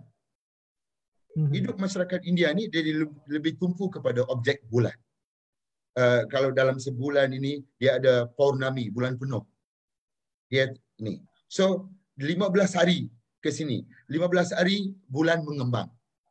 Kan? So dia dianggap kalau apabila buat benda-benda yang baik, misalnya perkahwinan ke apa semua tu, pilihlah waktu mengembang. Biarlah hidup ini mengembang seperti bulan mengembang misalnya. Yang kedua, sebagai contohnya, saya boleh bagi tahu, sehingga hari ini apabila tamat majlis perkahwinan ini, pengantin kedua-dua pengantin ini akan diminta untuk tengok pada langit untuk dilihat kepada satu planet, satu konstelasi. Just give me a minute. Konstelasi itu Ursa Major. Dalam Ursa Major itu ada bintang Major dengan bintang Algo. Dua bintang ini adalah, dia bukannya biasanya ada satu objek, dia biasanya dia akan berputar. Binary star. So in this ini dia bergerak seiringan berpusing seiringan. So sebagai contohnya, waktu tidak ada teleskop, bagaimana beribu tahun dulu tu menjumpai satu planet yang bergerak seiringan. So dia melambangkan bahawa apabila dalam keluarga nak bahagia, jangan ego. Jangan bagi seorang berdiri tengah dan yang lain tu ikut keliling tu, ikut arahan saja. So dia kena bersama bergerak sebagai menggerakkan keluarga itu. So honestly, mungkin khalayak pun tengok, kita punya peserta pun tengok, I didn't get this much of knowledge before this. I anggap semua ini adalah mitos-mitos belaka, yang semua ini adalah karut yang tidak ada dipercayai. Apabila I mendalami aspek astronomi ini, barulah saya jumpa how could they do thousands of years ago without telescope, and who does that? Bagaimana mereka boleh menjumpai benda-benda macam ini di langit, kan? So begitulah hidup ini masih lagi sehingga hari ini, Saudara Fairuz. Saya rasa dua-dua panel pun akan setuju dengan saya, khususnya masyarakat India ni, kehidupan dia masih lagi terikat dengan astrologi. Banyak lahir saja dalam 2 minggu sebelum ambil surat kad pengenalan, daftar nama itu, dia akan pergi ke kuil, dia akan jumpa seorang astrologer yang pandai tulis dia punya kira-kira tu. So dia akan minta apa zodiak, apa awar. Dipanggil awar itu adalah huruf yang sesuai untuk dijadikan permulaan nama.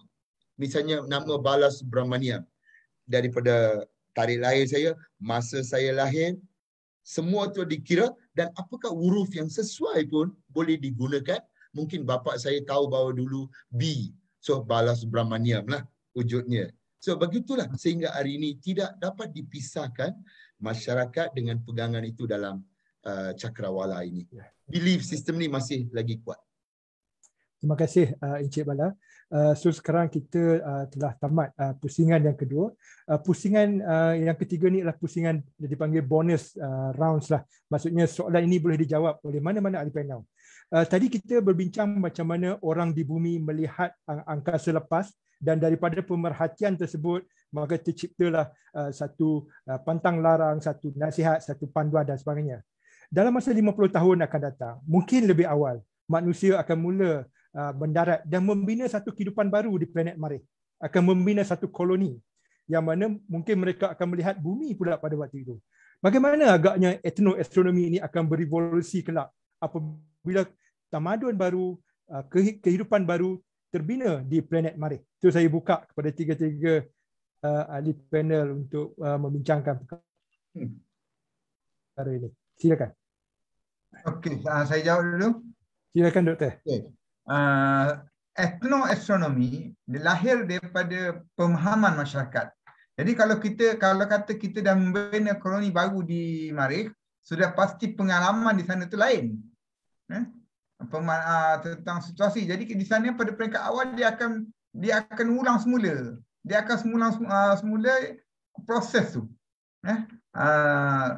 Sebab keadaan di planet Marikh, kalau betul lah kita boleh ada kehidupan di Marikh, keadaan di planet Marikh tak sama dengan keadaan di bumi. Jadi pengalaman baru itu manusia akan mencipta pengetahuan. Dan pengetahuan dia akan jadi macam mana kita kata mereka awal dia bersifat etno tadi. Dia bersifat mitos, bersifat sains rakyat. Jadi kalau betul ada grup pertama yang pergi ke Marikh, dia akan mengalami keadaan yang sama. Kemungkinan pengalaman-pengalaman di bumi akan menyebabkan dia boleh sedikit mengadaptasi dan sebagainya. Sebab etnoastronomi atau etnoscience, pengalaman manusia. Pengalaman kita memerhatikan apa yang berlaku pada sekelilingnya. Dan bila kita cakap sains itu pula berubah. Berubah. Bila berubah, hak yang lama, yang terdahulu tu menjadi lama. Menjadi outdated dan sebagainya. Jadi saya rasa evolusi, proses tu tetap akan berlaku dengan datum yang berbeza. Ya, tadi Encik Bala ada sebut kalau hari Ahad sun, matahari, dan hari Isnin tak silap saya ialah Mars. Tapi kalau kita berada di Marikh mungkin akan wujud hari bumi mungkin, Encik Bala, Encik Supra. Apa dia? Kalau kita berada di Marikh mungkin akan ada hari bumi lah. Kalender tukarlah. Tukarlah kan. Kalender berubahlah. Dia begini, dalam astrologi, pancangka semua tu disebut sifat-sifat setiap planet. Sifat. Macam Mars ini merah. Merah. So dia sifat dia 90 degree cold. Kan? Dia sejuk. Dan ribut, putih, dan dia beracun. Begitulah dalam Veda ditulis tentang sifat-sifat Mars ini. We don't know yet. Sebagai contohnya, ada apabila kita mengenali ini, I tahu SpaceX nak belanja berapa million, 100,000 untuk atau 2 juta untuk pergi ke mendiami di Mars. Kalau kita lihat, I'm honestly this ni biarlah ramai yang dengar di sini, kita punya penonton ramai dengar sini, biarlah mereka memahami sebab they should get something yang sebenarnya masyarakat India ni apa sebenarnya yang ada dalam itu kan.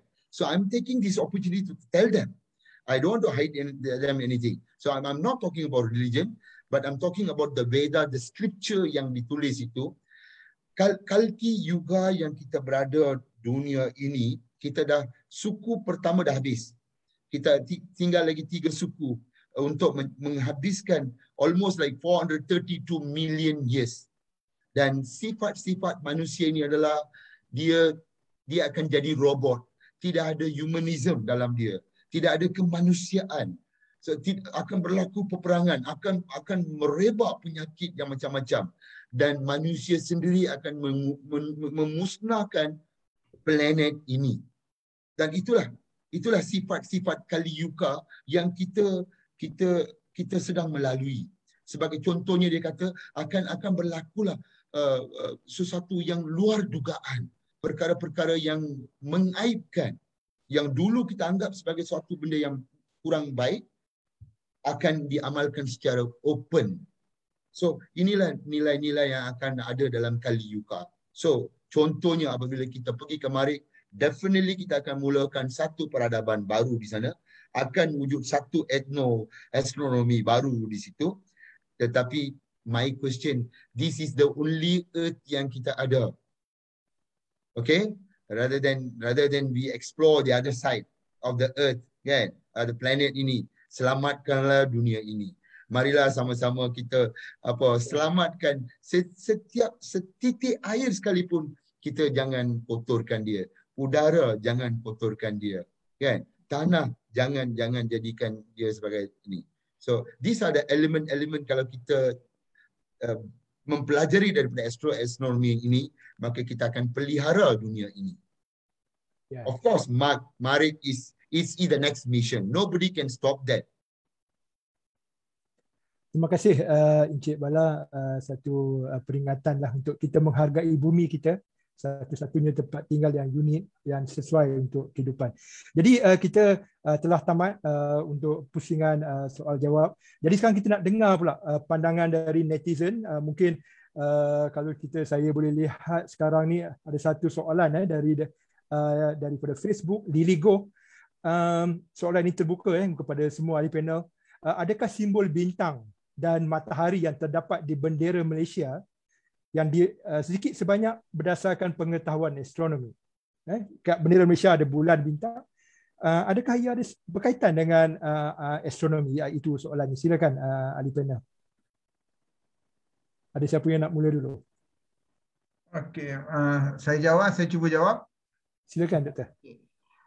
Kalau kita lihat daripada keterangan mengenai simbol dalam bendera Malaysia, dikatakan bahawa simbol bulan sabit dan bintang itu kerana simbol Islam, simbol agama Islam. Okey. Dan kemudian pertanyaannya, adakah berdasarkan pengetahuan astronomi? Dia balik lebih awal lagi. Jadi bagi Islam dia menggunakan bulan anak bulan kerana ia berkaitan dengan tarikh awal bulan lah. Tarikh awal bulan kita anak bulan. Kemudian bintang itu satu yang universal. Kalau kita kata, macam saya kata di alam Melayu ni, di Asia Tenggara ni, kita jumpa berpuluh-puluh gendang dongsong. Gendang dongsong itu satu tamadun daripada Vietnam, yang mereka berjalan, mereka bawa gendang gangsa, tapi gendang-gendang tu mereka ada gambaran tidak diketahui sama ada bintang atau matahari. Jadi mengapa simbol itu digunakan? Kerana simbol itu ialah bintang dan matahari bagi mereka adalah simbol kekuatan. Matahari memberi energi terhadap kekuatan tamadun mereka ketika itu. Dan mereka berjalan, mereka dengan bangganya membawa gendang. Dan gendang itu tersimpan dalam pasir dan sebagainya. Dia jumpa di Selangor, jumpa di Terengganu. Yes. Banyak gendang dongsong tu. Jadi memang simbolnya adalah matahari atau bintang. Jadi persoalan tentang simbol di bendera Malaysia itu memang kalau ikutkan maklumat daripada Jabatan Penerangan, itu ada simbol Islam, tetapi sebelum itu kita kata ia ada universal.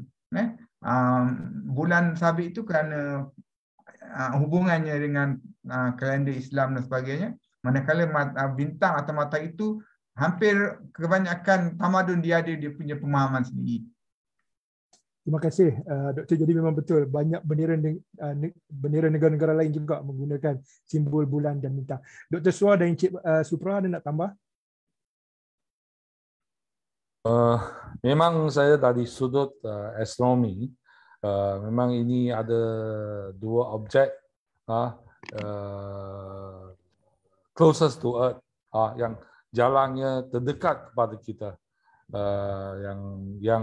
Yang orang ramai umumnya hari-hari pun dapat memerhatikan matahari atau phase of moon dari anak bulan sampai bulan penuh, the cycle.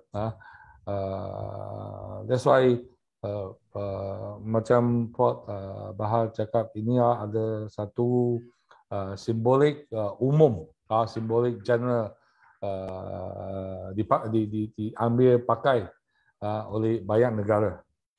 Tapi di Malaysia, sebab kita adalah negara Islam utamanya, ini adalah rasmi. That's why automatically dia akan jadi simbolik yang rasmi bagi negara kita lah. Terima kasih, Cik Supra, silakan. Okey, bagi saya pertama kali the first I nak ucap tahniah kepada orang yang tanya soalan tu tadi. Ini cikgu saya. Cikgu dari sebab dia memerhatikan benda tu, kan? Berapa ramai rakyat Malaysia yang memerhatikan benda tu dan dia cuba kaitkan dengan astronomi, kan? So seperti kata saudara Fairuz tadi, banyak negara macam Jepun, dia bayang macam satu bulat di tengah-tengah tu matahari, kan? Sun. Begitu juga dengan Korea, kan? Banyak negara memang akan meletakkan simbol yang rapat. Apabila kita lihat kepada negeri Perak sebagai kalau kita tengok pada lambangnya jata, you akan nampak padi. So dia akan kaitkan kehidupan dia dengan lambang. So saya pasti sebagai rakyat Malaysia yang majoritinya sebagai orang Melayu dan amalan kita pun sebagai agama Islam, sebagai agama persekutuan.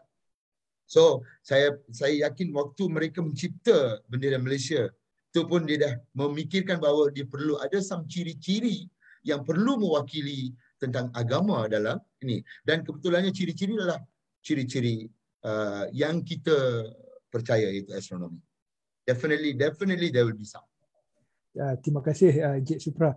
Untuk yang bertanya dan kepada semua para netizen, kita ada siri webinar yang akan berlangsung pada 31 hari bulan nanti yang bertajuk Astronomi Pra-Kemerdekaan, yang akan merungkai tentang simbol-simbol negara yang terdapat di jata negara, di bendera Malaysia dan sebagainya. Ada satu soalan untuk Dr. Swa dan juga Encik Supra. Dia tanya, kalau nak tahu lebih lanjut pasal astronomi India dan China ni, ada tak buku pembacaan bahasa Inggeris yang disyorkan, yang dicadangkan? Ya, ada yang nak tahu lebih lanjut tentang astronomi India dan China. I jawab dulu, Fairuz. Ya. Dia dapat 164 scriptures. 1640 scriptures yang beribu tahun dia punya usianya, yang ditulis oleh Siddhas, ulama-ulama zaman dulu itu. So if you are looking for that kind of book, memang tak dapat.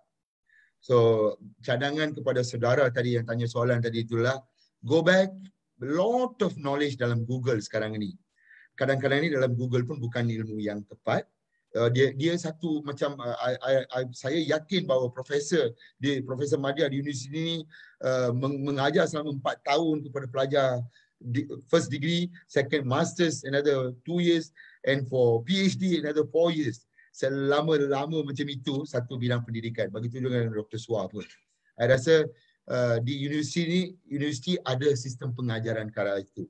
Di Universiti Malaya pun Dr. Siva Balan memang merupakan salah seorang daripada penceramah tentang astronomi, memang mendalami bidang ini. So begitulah kita boleh lihat. Tapi pembacaan buku, for sure it's very hard to get, but definitely easy to get, but hard to understand. So of course you can get a lot of book, but nak mentafsirkan buku itu adalah satu, you perlukan seorang pakar yang boleh membimbing you. Kalau tidak, tak dapat. Ya, ya. So dalam Google adalah, for permulaan, sila layari Google, cuba tengok bintang, nakshatra, yang perkataan-perkataan, the terms, istilah-istilah dalam astrologi itu, dan boleh mendalami bidang itu. Ya. Sedikit sebanyak. Terima kasih. Bagi Chinese, buku kalender Chinese yang tadi saya showkan tu,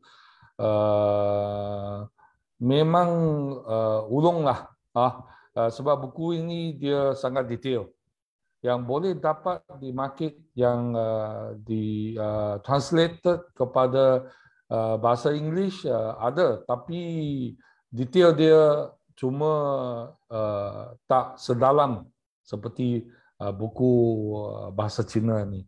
Dr. Suah, kalau dalam bahasa Inggeris tu apa tajuk dia, Dr. Suah? You boleh cari kalender Chinese, Takwin kalender Chinese, atau feng shui dia orang pakai. Yang feng shui, kita feng shui. Dia banyak berkenaan, tapi dia tak sedalam yang buku yang tercatat ini. Dia cuma introduction saja. Okey.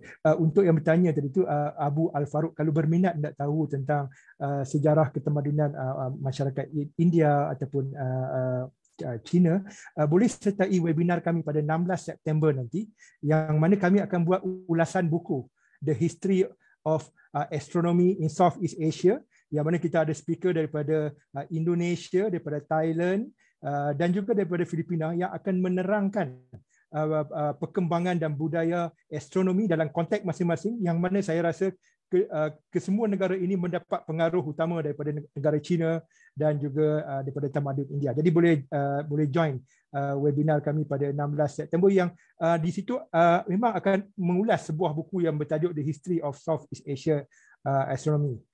Okey, jadi ada lagi tak soalan ni? Kalau kita tengok ini soalan ni, kalau nak tahu lebih lanjut pasal etnoastronomi Borneo, orang Iban, orang Kadazan, so data-datanya ada tak? Ini dulu kita bincang nak jadikan 4 ahli panel tu untuk nak bercakap tentang orang asli, semua cakap panjang. Mungkin siri webinar kedua tu kena buatlah kalau macam ni. Tapi mungkin ada Dr. Bahar dia nak ulas sikit tentang data etno untuk masyarakat Borneo ni, kalau Dr. Bahar say something. Okey, terima kasih pada saudara yang bertanya dan saudara moderator. Sebenarnya saya tidak ada satu jawapan yang khusus, tapi saya cuma nak menasihatkan bahawa kalau kita nak mengkaji mengenai astronomi, bukan semata-mata cari buku astronomi, buku budaya, culture. Jadi kalau nak cari mengenai Melanau, Iban dan Kadazan, cari buku-buku yang berkatakan tentang budaya, tentang cara hidup mereka, tentang bahasa dan sebagainya. Di situ ada secara saya rasa di Universiti Malaysia Sabah ada seorang pensyarah yang mengkaji mengenai pengetahuan tentang alam lah, kita kata astronomi, pengetahuan tentang alam, tentang cuaca dan sebagainya. Mungkin unsur-unsur astronomi ada di situ. Okey, itu saja jawapan saya. Okey, terima kasih Doktor. Ada satu soalan yang bertanya, bagaimana kaitan antara astronomi ni, objek-objek astronomi ni seperti bintang dan matahari digunakan untuk menetapkan sempadan, menetapkan sempadan negeri, negara dan sebagainya, dan adakah sempadan ini akan berubah kedudukannya kerana objek matahari, perubahan objek. So jadi kaitan antara penetapan sempadan mungkin pada zaman dahulu dengan pergerakan objek astronomi, ada kaitan ke? Tak faham soalan. Dia tanya adakah ada kaitan antara penetapan sempadan negara dengan pergerakan objek angkasa ni? Soalannya ni terlalu umum kan, Endang ni. Dan kalau kita lihat juga soalan-soalan di media sosial ni nanti, kita akan boleh terus jawablah, tapi nampaknya sampai itu dulu soalannya. Jadi silakan Supra, anda nak tambah? Boleh jadi. Prof betulkan. Bukan sempadan negara. Dia boleh jadi sempadan satu bangsa misalnya. Mengikut cuaca, mengikut alam. So orang-orang yang mendiami di beberapa kawasan itu, memang kita dapat lihat bahawa ini masyarakat Cina yang besar di sini. Okey, cuacanya begini dan masyarakatnya berwarna begini kan. So, dia pecahan daerah, sempadan semua tu mungkin secondary. Tapi kelompok-kelompok kehidupan itu kita dapat lihatlah. Bukan maybe berdasarkan dengan bukan pasal astronomi, tapi elemen-elemen astronomi yang kata sejuk, panas, cuaca. Misalnya dalam Indian ini pun dia ada 6 dia ada 6 cuaca, iaitu spring, musim panas, monsun, Vasant Ritu, Krishma Ritu, Varsha Ritu, Sharat Ritu, Hemant Ritu dan Shirshir Ritu. So all these adalah monsun, cuaca, keadaan panas, hujan, kan? So kita dapat lihat bahawa cuaca macam mana membentuk warna kulit sekalipun, kan? So mungkin sempadan manusia macam itu boleh jadilah, tapi sempadan negeri mungkin tidak pun. Ya. Jadi satu pandangan yang dan masa pula mencemburui kita telah melebihi 10 minit, 15 minit. Jadi saya mohon setiap ahli panel untuk simpulkan perbincangan ini, mungkin 2 minit seorang. Kita mulakan dengan Dr. Bahar, silakan. Terima kasih kepada saudara moderator. Jadi kita telah melihat bagaimana perbincangan kepelbagaian etnoastronomi. Jadi apa yang saya boleh rumuskan bahawa etnoastronomi memberikan satu gambaran, memberi makna mengenai pencapaian ilmu atau kita kata local wisdom ataupun kita kata kearifan tempatan masyarakat terdahulu, dan ia boleh digunakan untuk menjadi satu dasar pendidikan sains. Seperti saya tekankan tadi, bahawa dengan adanya dulu-dulu kali planetarium membuat tajuk etnoastronomi, maka ia boleh menjadi satu idea pada masa akan datang, kita jadikannya sebagai asas pendidikan astronomi. Kerana masyarakat dan pelajar-pelajar, kalau kita bercakap mengenai astronomi, kita buat aktiviti astronomi, ia menarik perhatian berbanding dengan aktiviti-aktiviti lain. Jadi saya rasa kita boleh mengambil peluang tentang keadaan ini, kerana etnoastronomi, etnoscience juga dimajukan kerana kita nak melihat sains yang terdapat dalam kebudayaan, dalam seni, dalam hiasan dan sebagainya. Jadi itu peluang untuk kita menjadikannya sebagai asas dalam pendidikan sains. Dan saya mengucapkan tahniah kepada Penelitian Negara kerana menganjurkan webinar ini, dan juga terima kasih kepada ahli-ahli panel yang sama-sama memberikan buah fikiran. Terima kasih Dr. Bahar. Silakan Dr. Suat untuk menyimpulkan. Okey, saya buat kesimpulan, meneloki dan menyelidik etnoastronomi yang membawa budaya yang wujud sekian lama, selama ribuan tahun yang lalu. Ini memahami, dia akan bawa satu bagi kita memahami budaya yang lalu untuk memajukan ke depan, untuk menentukan nasib atau takdir manusia. Mungkin dalam tahun yang lebih 100 tahun yang kemudian.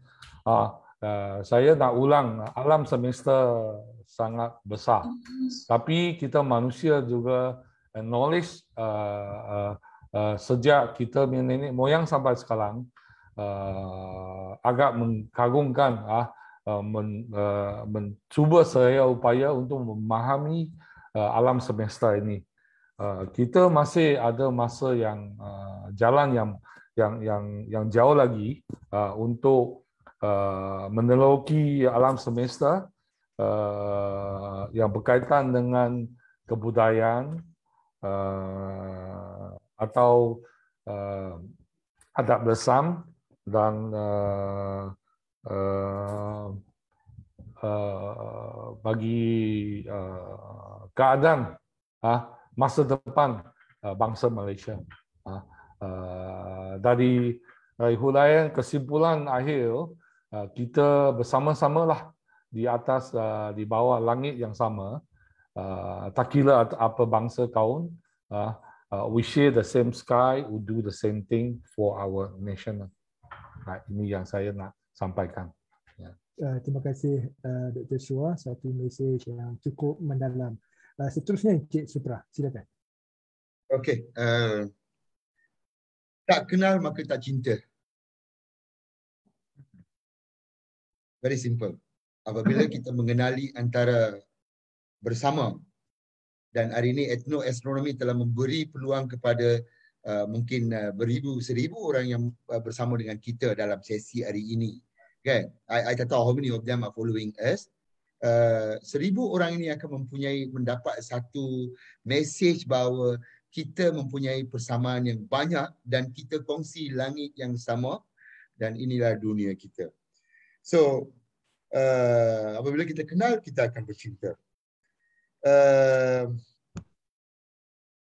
Kekuatan kita Malaysia adalah daripada kepelbagaian kita. Sentiasa orang cuba untuk menyatukan ilmu itu. Kenapa ada perbezaan dari segi pendidikan dan segi ini?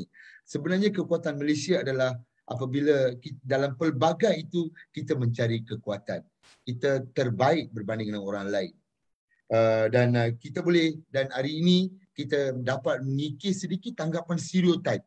Some people out there might be thinking that amalan-amalan masyarakat Hindu khususnya ataupun amalan masyarakat Cina misalnya tengok tanglong kan ataupun something like that sebagai satu yang karut, semua tu dapat dikikis bahawa segala-galanya adalah berdasarkan kepada ilmu astronomi yang beribu tahun itu yang kita kutuk dan kita kritik bukan kerana kita faham dan kritik, kita tak memahami dan kita cuba menilai. Dan hari ini etnoastronomi ini memberi satu ruang kepada pendengar kita ni bahawa all these three races, and not only these three races ini, mungkin ada juga masyarakat Sabah, Kadazan ataupun Iban di Sarawak ataupun suku kaum orang asli daripada sini yang sama mempunyai value-value yang sama dari segi astronomi ini. Yang kita cuba rungkaikan beberapa perkara walaupun dalam 1,5 jam ini tak dapat banyak yang kita cerita, hanya menyentuh sana sini, tapi ilmu ini akan sekurang-kurangnya memberi ruang kepada untuk orang ramai menilai kita. Okay, thank you. Terima kasih kepada Planetarium atas satu usaha yang sangat baik. This is the excellent effort and kita ada lagi 3 lagi. I think I won't be the panel, but I will be the follower. Thank you. Terima kasih. Saya mengucapkan ribuan terima kasih kepada ketiga-tiga ahli panel, Profesor Madya Dr. Baharudin Zainal, Dr. Suhasin Zans, Encik Bala Supramaniam, anak lelaki Abdulsami, yang berjaya memberikan satu kupasan yang mendalam dan melihat dari pelbagai sudut mengenai kepelbagaian etnoastronomi di Malaysia. Dapatlah saya menyimpulkan intipati utama webinar kita pada malam ini iaitu etnoastronomi, kajian yang penting untuk rakyat Malaysia dapat menghargai bagaimana objek angkasa ataupun angkasa lepas ini memainkan peranan yang signifikan dalam sesuatu ketemadunan dan juga cara hidup masyarakat. Dan Malaysia sebagai sebuah negara majmuk beruntung dapat mengenali kepelbagaian dalam kepercayaan dan cara hidup itu. Dalam kepelbagaian ini banyak persamaan yang boleh dijadikan tunjang untuk kita bersatu dalam menghadapi cabaran semasa.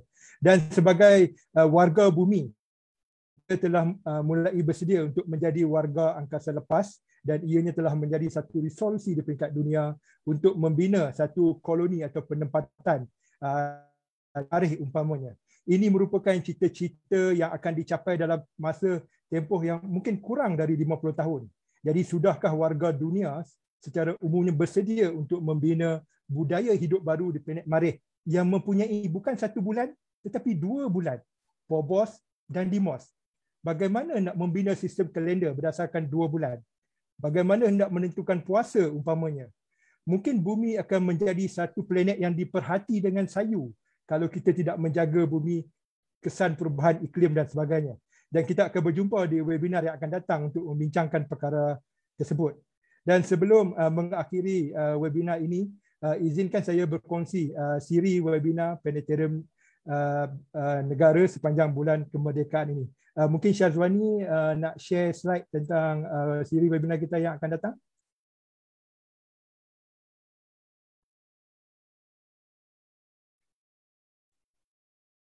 Boleh. Dan secara umumnya perkongsian-perkongsian tersebut, kalender untuk webinar Planetarium Negara ini boleh dilihat di Facebook rasmi Planetarium Negara dan juga di portal Planetarium Negara.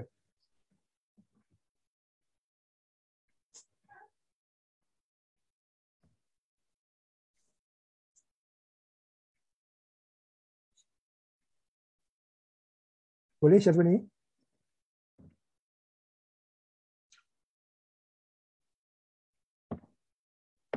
Ataupun saya pun boleh share ni kalau ni. Saya ada masalah teknikal sikit. Saya akan sikit virus lah. Okey. Okey, saya sharekan.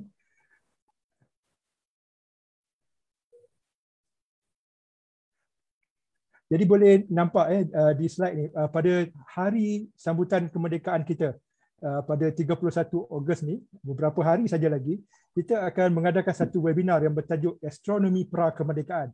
Jadi bila disebut pra-kemerdekaan itu ialah 100 tahun sebelum merdeka. Dalam webinar ini kita akan membincangkan siapakah orang pertama yang mendapat PhD di Malaysia ini. Jadi kalau nak tahu rahsia itu, maka kena dengar. Dan bagaimana kerajaan pada waktu itu, kerajaan perikatan pada waktu itu menentukan tarikh kemerdekaan. Dan kita juga akan lihat artifak-artifak dan juga sundial yang tua-tua yang ada dekat Malaysia. Jadi rakyat Malaysia akan dapat mengenali monumen-monumen astronomi yang ada di Malaysia. Dan webinar disampaikan oleh dua panel kita yang tidak asing lagi, iaitu Dr. Kasim Bahali. Beliau merupakan Rektor Akademi Falak Malaysia dan saudara Muhammad Nur, penyelidik arkeoastronomi. Jadi saudara Azam akan fokuskan pada arkeoastronomi dan Dr. Kasim akan memfokuskan kepada tokoh sundial dan sebagainya. Dan untuk keseluruhan webinar yang kita akan adakan, so malam ni alhamdulillah kita dah selesai satu. Jadi pada 31 Ogos saya dah sebut tadi, dan pada 10 September kita akan adakan webinar yang melibatkan pakar-pakar daripada Thailand, Indonesia dan Filipina yang akan membincangkan sejarah astronomi dalam konteks negara masing-masing. Dan 16 September ini merupakan satu tarikh yang penting, iaitu Hari Malaysia, dan kita nak tunjukkan bagaimana dengan R&D Malaysia sekarang dan bagaimana hasil-hasil research yang dibuat oleh ahli astronomi kita, optical, radio atau multi wavelength, yang mana research mereka ini telah mula memberi impak kepada body of knowledge, kepada ilmu baru. Jadi terus lawat Facebook kami sebab kami akan mula memperincikan tentang siapakah ahli-ahli panelnya, bila dan sebagainya. Secara umumnya tarikh-tarikhnya tidak berubahlah seperti itu. Jadi akhir sekali Planetarium amat menghargai kehadiran dan maklum balas semua netizen, dan saya memohon maaf sebarang salah dan silap, dan mohon maaf juga tidak semua komen dapat diberikan maklum balas. Terus follow kami di media sosial Planetarium Negara, dan terima kasih juga diucapkan kepada rakan-rakan di Planetarium Negara yang menjayakan siri webinar ini. Terima kasih, stay safe, kita jaga kita dan berjumpa lagi. Terima kasih. Assalamualaikum warahmatullahi wabarakatuh.